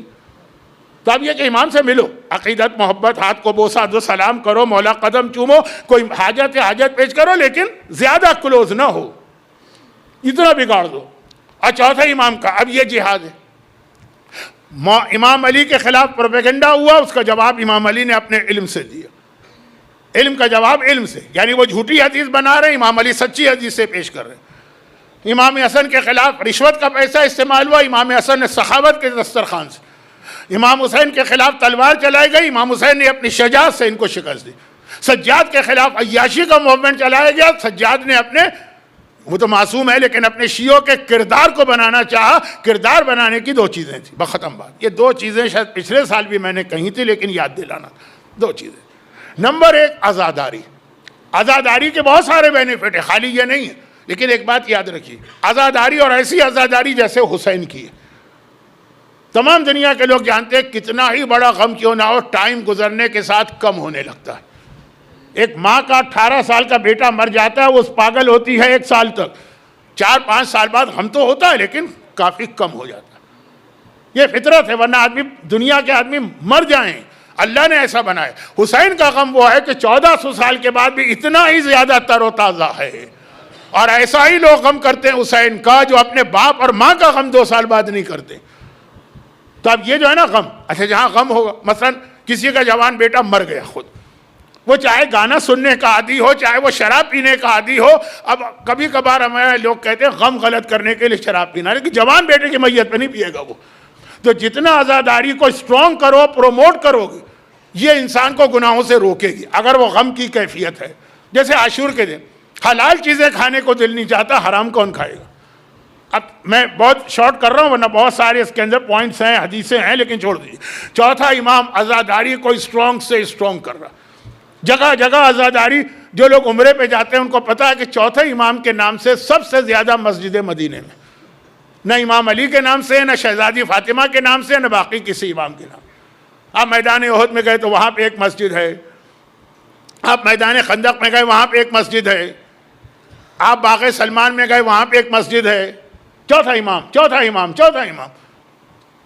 وجہ یہ تھی کہ چوتھے امام عزاداری کو پھیلا رہے تھے، ہر جگہ جا کے 6 مہینے، 1 سال، 2 سال اسٹے کرتے تھے اور صف ازا بچھاتے تھے کہ یہ ایک طرف تو یہ اہل بیت کا حق ادا ہے لیکن یہ انسان کو گناہوں سے روکتا ہے، اور دوسری جانب پھر وہ جملہ آ جائے گا، آپ کہیں گے اب مولانا اپنے اوپر آ گئے، عذاب قبر اور عذاب جہنم سے ڈراتے ہیں۔ صحیفہ کاملہ کی دعائیں دیکھ لیجئے، یعنی ایسے اسٹرانگ ورڈ ہیں۔ ابو حمزہ سمالی جیسا عظیم صحابی جن کے بارے میں چھٹے نے کہا کہ ابو حمزہ کا وہ اسٹیٹس ہے جو سلمان فارسی کا اسٹیٹس ہے، اتنا عظیم صاحب، اس کی دعا جو رمضان میں ہم لوگ پڑھتے ہیں، کیا جملہ، اب کی لخروج روحی، اب کی لذیق لادی، اب کی لسوال منکرین و نکیرین فی قبری، اب کی لخروج من قبری حاملا ثقلی علی ظہری۔ دعائے ابو حمزہ سمالی پورے 30 دن رمضان میں پڑھی جاتی ہے۔ کیا دعا ہے وہ، آپ دیکھیں گے ہل کے رہ جائیں گے۔ اور میں نے تو ان اساتذہ کی جوتیاں سیدھی کی اور ان سے سیکھا ہے جو پورا سال نماز شب کے قنوت میں دعائے ابو حمزہ سمالی پڑھا کرتے ہیں۔ اس میں جملہ ہے کہ لوگوں نے کہا کہ مولا آپ رو کیوں رہے؟ کربلا کی عزاداری وہ ایک غم ہے، یہ دوسرا کہا میں رو رہا ہوں اس وقت کو یاد کر کے جب ملک الموت میری روح نکالے گا، میں رو رہا ہوں اس وقت کو یاد کر کے جب قبر کی دیواریں اپنے درمیان گناہگار کو دبائیں گی، میں رو رہا ہوں جب منکر و نکیر آ کے سوال کرے گا تم نے اپنی جوانی کیسے گزاری، میں رو رہا ہوں اس دن کو یاد کر کے جب اسرافیل وہ سور پھونکیں گے اور میں اپنے گناہوں کا بوجھ نہیں، گناہ نہیں، میں اپنے اعمال کا بوجھ اپنی گردن پیٹھ پر اٹھا کے نکلوں گا۔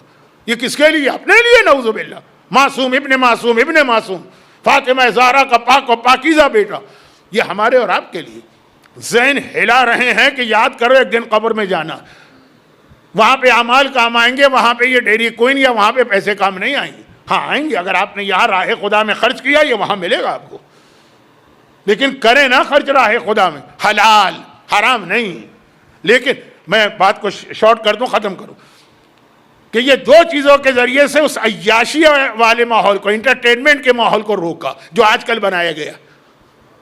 آج کل پوری دنیا میں عام طور پہ کہیں کہیں ظلم ہوتا ہے صاحبان ایمان پر، پروپیگنڈا بھی ہوتا ہے، لیکن سب سے زیادہ جس طریقے سے ہم کو اور ہماری عورتوں کو، ہمارے بچوں کو بہکا رہے ہیں وہ یہی عیاشیاں، ویڈیو گیم میں لگا دو, واٹس ایپ پہ لگا دو, ٹی وی پہ لگا دو, کمپیوٹر گیم میں لگا دو, یہی ساری چیزیں جو اس میں حلال ہے اس کی بات نہیں کر رہا ہوں, لیکن اس کے ذریعے سے اتنا وہ ڈائیورٹ کر رہے ہیں. تو چوتھے امام کی سیرت آج کے دور میں سب سے ہے. اور جو سب سے بڑی بات ہے وہ یہ, جو علماء سے آپ کو ایک کمپلین ہوگی, آپ کو نہیں ہوگی کیونکہ جمال پور تاج پور کے لوگ ذرا سا پرانے مزاج کے نا, وہ علماء کا احترام کرتے ہیں. میں بہت ہی چیپ مثال دے دوں, انڈیا اور پاکستان کو چھوڑ کر اب گلف میں بھی, دنیا میں کہیں بھی جاؤں, میں رہتا بھی آسٹریلیا میں ہوں اور امریکہ میں بھی آتا ہوں, کہیں ایسا نہیں ہوتا کہ میں مجلس میں آؤں اور وہاں شیلف کے پاس رکوں, جوتے اتاروں اور اپنے جوتے خود رکھوں. نہیں, انڈیا پاکستان میں سوال ہی نہیں پیدا ہوتا. 10 مومن دوڑ کے آتے, مولانا یہ آپ کا کام نہیں. وہ یہ جوتے کیوں اٹھا رہے ہیں؟ احترام میں نا. مغرب میں کہیں پر بھی نہیں, وہ سامنے کھڑا ہوگا جوان سینہ تان کر یا کوئی آدمی, لیکن نہیں, خود ہی کرے اپنا کام. ہاں یہاں پہ مجھے ملے واقعات, یہاں پہ ایسا ہوتا ہے, میں روک دیتا ہوں کیونکہ مجھے کوئی پروٹوکول خود پسند نہیں ہے. 5 مجلسوں میں شاید 3 دن سے میں اپنے فضائل پڑھ رہا ہوں, تو خلاصہ یہ ہے کہ مجھے پسند نہیں ہے, لیکن لوگوں کا آفر کرنا خود یہ بتا رہا ہے کہ ابھی وہ پرانے ویلیوز ہیں. کب تک ہیں یہ مجھے نہیں معلوم, کیونکہ ینگسٹر یہ چیزیں جانتے ہی نہیں. ایک تو ہوتا ہے نا کہ وہ مانتے نہیں ہیں, جانتے ہی نہیں, ان کو کسی نے ٹرینڈ ہی نہیں کیا کہ یہ بھی چیزیں. تو اب یہ ہے کہ علماء سے کمپلین ہوتی ہے کہ ممبر سے وہ سب کچھ کہتے ہیں, خود عمل نہیں کرتے. ایک عام کمپلین ہے, میں نے کہا شاید آپ کو نہ ہو لیکن ایک عام کمپلین, جی وہ ممبر سے دھواں دار تقریر کرتے ہیں, غیبت حرام ہے, لیکن بیٹھو ان کے ساتھ بیٹھ کے تو آدھے گھنٹے میں 50 غیبتیں وہ خود کر لیں گے. مثلا ہم سے کہتے ہیں جیلسی اور حسد حرام ہے, کوئی ترقی کر رہا ہے کرنے دو, لیکن خود ان کی باتیں سنو, اس کے جیلس وہ اس سے جیلس. یہ ایک عام کمپلین ہے. صحیح ہے کہ غلط ہے وہ موضوع نہیں ہے, ٹائم آپ دیکھیے, کل آپ کو جانا ہے ویک ڈے میں, ابھی آپ کو تابوت بھی اٹھانا. لیکن خلاصہ یہ ہے کہ امام معصوم بالکل الٹا ہوتا ہے. پہلے اپنے آپ کو ایز اے رول ماڈل پیش کرتے ہیں, پھر ہم سے کہتے ہیں کہ یہ کرو. چنانچہ جس طرح سے ہم کو روکا ان تمام گناہوں سے 2 چیزوں کے ذریعے, تو خود کیسے عمل کی. کائنات میں سجاد سے بڑا کوئی عزادار بنا نہیں. کائنات کا سب سے بڑا عزادار سجاد. اگر عزاداری ہم سے اور آپ سے کروائی تو خود دیکھیں کتنی عزاداری. اور اگر گناہوں سے روکنے کے لیے ہمیں تقوی اور پرہیزگاری کا سبق دیا تو خود اتنی عبادت کر کے دکھائی کہ ایک روایت ہے کہ روز قیامت پوری کائنات کے لوگ جمع, آدم سے لے کے خاتم یعنی رسول تک, اور خاتم سے لے کے قیامت تک سارے انسان ایک سے ایک ٹاپ کے لوگ. ایک مرتبہ اعلان ہوگا جو زین العابدین ہے وہ آگے بڑھائے. اب یہ اعلان ہو رہا, اب سب حیران ہے کہ یہ زین العابدین, تمام عبادت کرنے والوں کی زینت, کون آگے بڑھتا ہے؟ آدم نبی اللہ صفی اللہ کھڑے ہیں, وہ آگے نہیں بڑھے. میں وہ توہین والا جملہ نہیں کہنا چاہتا کہ آدم میں بھی ہمت نہیں آگے بڑھنے کی, نہیں, یہ توہین. نو کھڑے ہیں, نو بھی آگے نہیں بڑھے, ادریس بھی آگے نہیں بڑھے, شیس بھی آگے نہیں بڑھے, موسیٰ بھی آگے نہیں بڑھے, داؤد بھی آگے نہیں بڑھے. اعلان ہو رہا ہے آؤ زین العابدین, تمام عابدوں کی زینت, آگے بڑھو. سلیمان بھی آگے نہیں بڑھے, یعقوب بھی آگے نہیں بڑھے, یوسف بھی آگے نہیں بڑھے, ہارون بھی آگے نہیں بڑھے, سب ہیں وہاں پہ. یحییٰ بھی آگے نہیں بڑھے, زکریا بھی آگے نہیں بڑھے, عیسیٰ بھی آگے نہیں بڑھے. اب جو جملہ ہے وہ ذرا توہین والا بنے گا. محمد مصطفیٰ بھی آگے نہ بڑھے, علی مرتضیٰ بھی آگے نہ بڑھے, حسین شہید کربلا بھی آگے نہ بڑھے. ایک بار صفوں کو چیرتا ہوا علی ابن الحسین میرا چوتھا امام آگے بڑھ رہا ہے, اور وہاں پہنچا جہاں بلایا گیا, اور قدرت کی آواز آ رہی ہے, یقیناً بے شک یہی ہے تمام کائنات کی عابدوں کی زینت.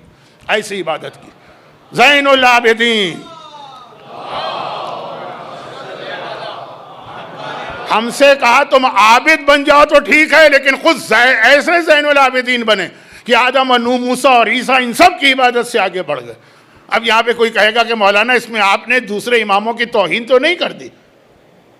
نئے آدمی یہ کہے گا, جو 4 دن سے مجھے سن رہا وہ یہ نہیں کہے گا, کیونکہ میں نے کہا تھا کہ ہر امام, تمام امام ایکول ہے, لیکن حالات کے تحت کسی کی ایک خاصیت سامنے آتی. کیا خالی حسین بہادر ہیں, چھٹے بہادر نہیں تھے؟ لیکن شجاعینی کو کہا جائے گا کیونکہ حالات ایسے تھے کہ ان کے خلاف تلوار نکالی گئی. تو باقی تمام اماموں پہ وہ وقت نہیں آیا جو سجاد پہ آیا, یعنی مطلب یہ مصائب شروع ہو گئے. یعنی باقی سب نے عبادت کی, قید خانے میں بھی 7ویں امام نے عبادت, سب نے عبادت کی, لیکن سجاد جیسی عبادت حالات کے تحت, ورنہ یہی وقت جیسے میں نے کہا نا کہ حسن اگر کربلا میں ہوتے تو حسن تلوار چلاتے، حسین اگر معاویہ کے سامنے ہوتے تو حسین صلح نامے پہ دستخط کرتے. باتیں آئی تھی نا، اسی لیے آئی تھی. حالات کے تحت عبادت کا جو ماحول سجاد کا بنا، کوئی اور ایسی عبادت نہیں کر سکتا تھا. ہاں اگر ان کے بزرگوں کو موقع ملتا ایسا ماحول بنتا. کیسا ماحول؟ بھوکے بھی ہیں تو عبادت، پیاسے بھی ہیں تو عبادت، لاشیں پڑے ہیں تو عبادت. دیکھیں بھوک میں، پیاس میں، جلے ہوئے خیموں میں، بے مقنا و چادر کے گھر کی خواتین کے ہوتے ہوئے وہاں بھی سجاد کی عبادت. ساتویں نے قید خانے میں ایسی عبادت کی لیکن اکیلے تھے. ساتویں کی کوئی بہن، ساتویں کی کوئی بیٹی، ساتویں کی ماؤں میں سے کوئی ایک ماں بے مقنا و چادر کے ساتھ نہیں چل رہی ہے کہ اس وقت عبادت کر رہے ہوں. اگر بنتا ماحول وہ بھی یہی کرتے تو وہ بھی زین العابدین ہوتے، وہ یہی کرتے. لیکن بات یہ ہے کہ زین العابدین سجاد کیوں بنے؟ علی مرتضیٰ سے آگے کیوں بڑھے؟ آگے نہیں بڑھے. لقب کیوں ملا؟ کہ ایسے ماحول میں عبادت کی. بھوک کے درمیان تو عبادت ہو جاتی، پیاس میں بھی عبادت ہو جاتی، مگر جلے ہوئے خیموں کی خاک پر جہاں زینب اپنے لٹے ہوئے گھر کو لے کر اس حالت میں بیٹھی ہوئی. کربلا کی شام غریباں زینب اس حالت میں بیٹھی ہوئی ہے کہ زینب کی ذمہ داری ہے سارے قافلے کی عورتوں اور بچوں کو بھی جمع کرے. کون بچے؟ خود مولا سجاد کا جملہ ہے. کسی نے پوچھا تھا مولا سجاد جب کربلا میں آخری خیمہ جلا تھا، آخری خیمہ جلا تھا، 3 دن میری مجالس کا عنوان ہی وہی رہا کہ جو آخری خیمہ جلا تو پھوپھی نے کیا پوچھا، بھتیجے نے کیا بتایا، لیکن جب جل گیا تو مولا آپ کا گھرانہ کیسے نکلا باہر؟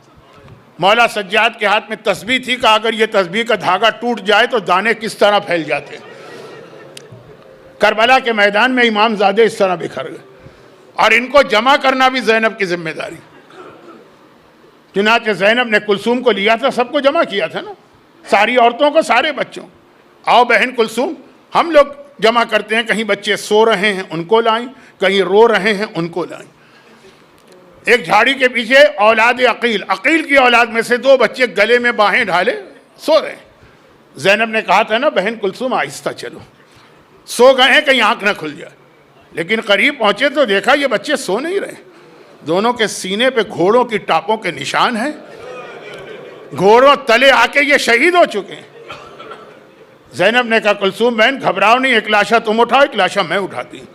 لیکن اب دل تو بھر آیا نا. فرات کو دیکھا، آواز دی عباس تو نہ رہا تو آج یہ وقت آ گیا کہ لاشیں بھی تیری بہنوں کو اٹھانا پڑ رہے. اور اس کے درمیان میرا مظلوم آقا سجاد کربلا کی ریتی پہ پیشانی رکھے ہوئے کہہ رہا شکرن للہ، شکرن للہ. جو سجدہ عشاء کے بعد شروع کیا وہ نماز شب کے آخر وقت فجر کے قریب مکمل کیا. یہ ہے زین العابدین.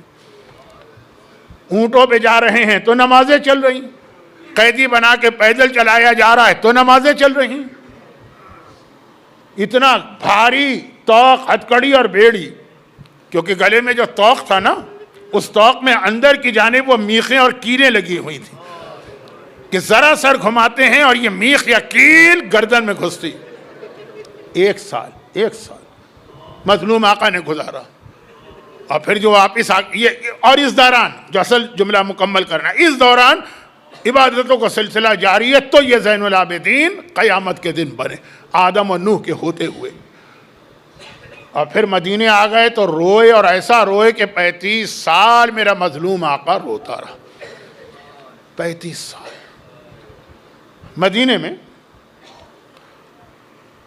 حج اور عمرے کے زمانے میں جو عمرے کا پیک زمانہ ہوتا ہے بہت رش ہوتا ہے، اور ہر آدمی کی خواہش ہے کہ مسجد النبوی میں جا کے نماز پڑھے. اور عام مسلمانوں کا ہے کہ نہیں وہ تکبیر بھی امام کے ساتھ ملنی چاہیے.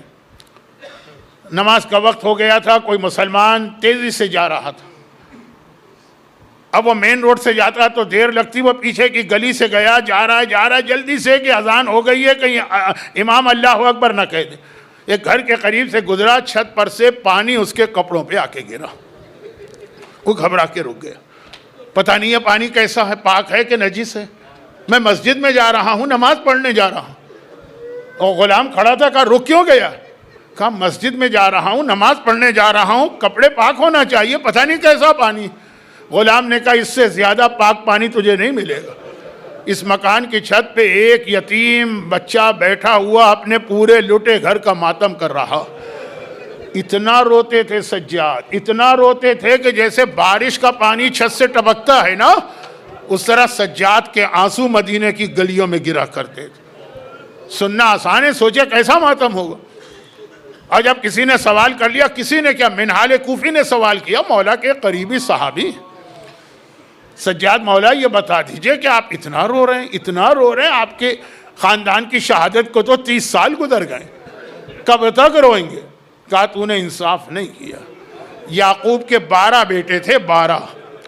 ایک بیٹا وہ بھی مارا نہیں گیا تھا، خالی وہ گم ہو گیا تھا، کھو گیا تھا. تو اتنا روئے کہ قرآن نے کہا وَب یزت عیناہ وَهُوَ کظیم، یعقوب نابینا ہو گئے جبکہ وہ بہت زیادہ صبر کرنے والے تھے. میرے تو 18 یوسف کربلا کی جلتی ریتی پر میرے سامنے تڑپے. منال گھبرا گیا، کہا مولا مولا ٹھیک ہے بات صحیح، لیکن وہ سب تو شہید ہوئے. شہادت تو ایک بڑا رتبہ. کبھی دشمنان اہل بیت بھی یہی اعتراض کرتے ہیں نا کہ شہید پہ کیوں رو رہے ہو، تو بڑا رتبہ. تفصیلی جواب ہے کہ رسول خدا جناب حمزہ پہ کیوں روئے، وہ بھی تو شہادت تھی، لیکن مولا نے دیکھا یہ تفصیلی جواب کا موقع نہیں. کا ایک بات بتا دیا، میں نے مان لیا کہ شہادت بڑا رتبہ، اس پہ نہ رو، لیکن کیا بہنوں اور پھوپھیوں کا ننگے سر بازاروں اور درباروں میں جانا، تجھے کیا پتا سجاد یہ خون کے آنسو کیوں رو رہا ہے جب اسے وہ وقت یاد آتا ہے، ہائے میری بہنیں، ہائے میری ماں، ہائے میری پھوپھی کس طرح سے نامحرموں کے درمیان سے گزر رہی. اتنا روئے اتنا روئے اتنا روئے. اسلام میں ایک مستحب حکم ہے کہ یہ جو قصائی ہے، قصاب، بوچر، یہ پروفیشن اختیار نہ کرو. مولا کیوں؟ کہا کہ اس سے آدمی کا دل بہت سخت ہو جاتا ہے. جانور ذبح کرتے کرتے وہ آدمی اتنا سنگ دل ہو جاتا ہے. لیکن سجاد کے ماتم نے تو مدینے کے قصائیوں کو رلا دیا، کیونکہ روایت یہ ہے کہ جب کبھی کسی کام سے آقا سجاد مدینے کے بازار سے گزرتے تھے اور ایک مرتبہ کسی قصائی کی دکان نظر آ جاتی تھی، تو مولا جس کام سے بھی جا رہے ہیں راستہ چھوڑ کے اس دکان میں آ جاتے ہیں. سامنے وہ ذبح شدہ جانور لٹک رہا. مولا کہتے تھے کہ اے قصاب، یہ جانور جو تو نے ذبح کیا ہے تو پہلے اسے پانی پلا دیا تھا کہ پیاسا ذبح کیا؟ ہاتھ جوڑ کے کہتا تھا قصائی، فرزند رسول میں آپ کے جد کی شریعت کو ماننے والا ہوں. 3 بار اس کے سامنے پانی رکھا، جب جانور نے خود ہی منہ ہٹا لیا تب ذبح کیا. وہیں بازار مدینہ میں کھڑے کھڑے سجاد نے مدینے کا رخ کیا. السلام علیک یا ابتا، السلام علیک یا ابا عبداللہ. بابا مدینے کا جانور بھی پیاسا ذبح نہیں ہوتا، لیکن ہائے میرا مظلوم بابا، میدان کربلا میں 3 دن کا پیاسا تھا جب گلے پہ قاتل کا خنجر چلا. اور 35 سال بابا کا ماتم کرنے والے پہ یہ رات آ گئی جب سب کو اس کا ماتم کرنا ہے. روایتوں میں ہے کہ زہر دیا گیا گورنر مدینہ کے ذریعے. 3 دن پہلے زہر دیا گیا. میرا مولا سجاد زہر سے تڑپ رہا ہے یہاں تک کہ رات کا آخر آیا. ابھی آپ تابوت کی زیارت بھی کریں گے، کچھ نوجوان تابوت اٹھائیں گے بھی. ایک مرتبہ زہر سے تڑپ رہے ہیں اور صبح کے قریب میرا مظلوم آقا اس دنیا سے رخصت ہوا. 5واں امام، آئیے چل کے پرسہ تو دے دینا. اے امام باقر، آپ کا بابا مارا گیا، دنیا سے گیا، شہید کیا گیا، ہم سے پرسہ لیجئے. لیکن مظلوم آقا سجاد دنیا سے گیا، آپ یتیم ہوئے، مگر آپ کی یتیمی میں آپ کے رخسار پہ تماچے تو نہیں لگ رہے ہیں نا، آپ کی کمر پہ کوڑے تو نہیں پڑ رہے ہیں نا. آپ کا بابا مارا گیا، آپ بابا کو ظاہری اعتبار سے غسل و کفن تو دے سکے نا، اپنے ہاتھوں سے بقیع کی قبر میں اتار تو سکے. ہائے کربلا کی یتیمہ سکینہ تھی، بابا مارا بھی گیا تماچے بھی کھا رہی ہے، بابا مارا بھی گیا عمر سعد کے کوڑے بھی کمر پہ پڑ رہے ہیں. کل صبح کا وقت آیا، میرے مظلوم آقا سجاد کو غسل دیا جا رہا ہے. امام باقر غسل خانے میں غسل دے رہے ہیں. غسل مکمل ہوا، جنازہ لے کے جنت البقیع میں داخل ہوئے.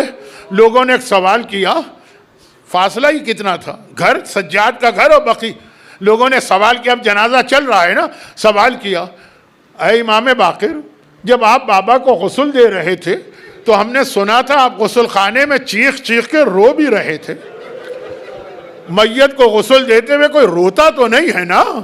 غسال کا کام رونا نہیں ہے۔ ہائے امام باقر بقیع میں داخل ہو چکے ہیں۔ ایک مرتبہ کہا کہ ارے تجھے کیا پتا، جب میں نے غسل کا پانی گردن پہ ڈالنا چاہا تو آج 35 سال بعد بھی میرے بابا کے گلے میں اس طوق خاردار کا زخم اب تک تازہ نظر آیا۔ نہیں، میں ذرا آپ کو ربط ملاؤں، بس یہ آخر میرے جملے ہیں، اب تابوت برآمد ہونے والا ہے، تیار ہو جائیے۔ غسل خانے میں لوگوں نے صحیح کہا، غسل خانے میں غسل دینے والا غسال روتا نہیں، لیکن یہ اہل بیت کا گھرانہ، یہاں کے مصائب وہ ہیں جو اسی گھرانے میں آپ کو ملیں گے، کہیں اور نہیں ملیں گے۔ غسل خانے میں غسل دینے والے کا رونا ہم نے آج پہلی بار نہیں سنا ہے، آج تیسری بار سنا۔ پہلی بار کب سنا تھا؟ جب مولا علی شہزادی فاطمہ کو غسل میت دے رہے تھے، کوئی اور نہیں بتا رہا، زینب کبریٰ بتا رہی۔ میں دروازے کے قریب کھڑی تھی، میں نے دیکھا میرا صابر بابا علی مرتضیٰ اماں کو غسل میت دیتے ہوئے چیخ چیخ کے رو رہے ہیں، آواز باہر آ رہی۔ جب دروازہ کھلا، علی نے کہا کہ آؤ بیٹے اور بیٹیوں، ماں کا آخری دیدار کر لو۔ تو میں نے بابا کا کرتا پکڑ کے کہا، بابا آپ اماں کو غسل دیتے ہوئے رو کیوں رہے تھے؟ کہا بیٹی زینب، جب میں نے فاطمہ کے بدن پہ پانی ڈالا اور پہلو تک پہنچا تو آج اتنے دن بعد بھی پہلو فاطمہ، پہلو زہرا پہ کوڑے کا زخم تازہ نظر آ رہا۔ زینب بیٹی ہے نا، بیٹیاں ماں کے زیادہ قریب ہوتی ہیں نا۔ زینب نے ایک مرتبہ ماں کے مصائب سنے، چیخ کے فریاد کرنا چاہی، ہائے میری زخمی ماں جو کوڑے کے ساتھ دنیا سے گئی۔ علی نے سر پہ ہاتھ رکھا، کہا بیٹی زینب صبر کر، بس اتنا یاد رکھ تیری ماں نے بدن پہ ایک کوڑا کھایا تھا، لیکن جب تو کربلا سے شام جائے گی تو سارے راستے تیرے بدن پہ کوڑے پڑتے رہیں گے، کوڑے کھاتے کھاتے میری زینب شام پہنچے گی۔ یہ پہلا رونا تھا غسل خانے میں، امام باقر کا رونا تیسرا تھا۔ لیکن ان دو کے بیچ میں بھی کوئی رونا ہے جو میں نے کہا تین؟ ہاں، ان دو کے بیچ میں تیسرا رونا تو میں کیسے پڑھوں؟ روایت یہ ہے کہ زندان شام میں ننھی سکینہ مر گئی۔ مظلوم آقا سجاد کا یہ بھی ایک امتحان تھا، بہن کا لاشا اٹھانا۔ زندان شام میں ننھی سکینہ مر گئی، غسالہ کو بلایا گیا کہ بچی کو غسل دینا ہے۔ وہ پردے کے پیچھے گئی، چیخیں مارتے ہوئے باہر آئی، بیویوں تم نے اس بچی پہ کتنا ظلم کیا ہے، سر سے پیر تک اس کا سارا بدن زخمی نظر آ رہا، نیزے کی نوک بھی ہے، برچھیوں کے زخم بھی ہیں، تماچوں کے نشان بھی ہیں، کوڑوں کے نشان بھی ہیں۔ ایک سکینہ غسالہ چیخیں مار کے رونے لگی۔ اور پھر میرا آخری جملہ، امام باقر روتے ہوئے چلے، بقیع میں وہاں پہنچے جہاں آج چوتھے امام کی قبر ہے۔ قبر میں میت اتارنا چاہی، لوگوں نے گھبرا کے ایک سوال کیا، اور ایک جملہ میں اپنے دل سے کہتا ہوں، میرا دل یقین سے کہتا، مولا اس قبر کے قریب پہنچے ہیں تو کسی بی بی کے رونے کی آواز آ رہی ہے، قبرستان میں تو کوئی بی بی نہیں ہے۔ ہائے میرا مظلوم امام باقر، کہا ارے یہ میری دادی فاطمہ زہرا ہیں، میرے بابا کے جنازے پہ آئی ہیں، اور کوئی تعجب نہیں ہے۔ فاطمہ نے کہا ہوگا بیٹا باقر میرے سجاد کا جنازہ میرے حوالے کرو، سجاد کو دفن کرنے فاطمہ خود آ رہی ہے۔ واہ سجادہ، امام سجاد کا ماتم کیجئے، تابوت اٹھائیے اور سینوں پہ جتنے زور سے ہاتھ مار سکتے ہیں ماتم کریں۔ الا ولعنت اللہ علیہ۔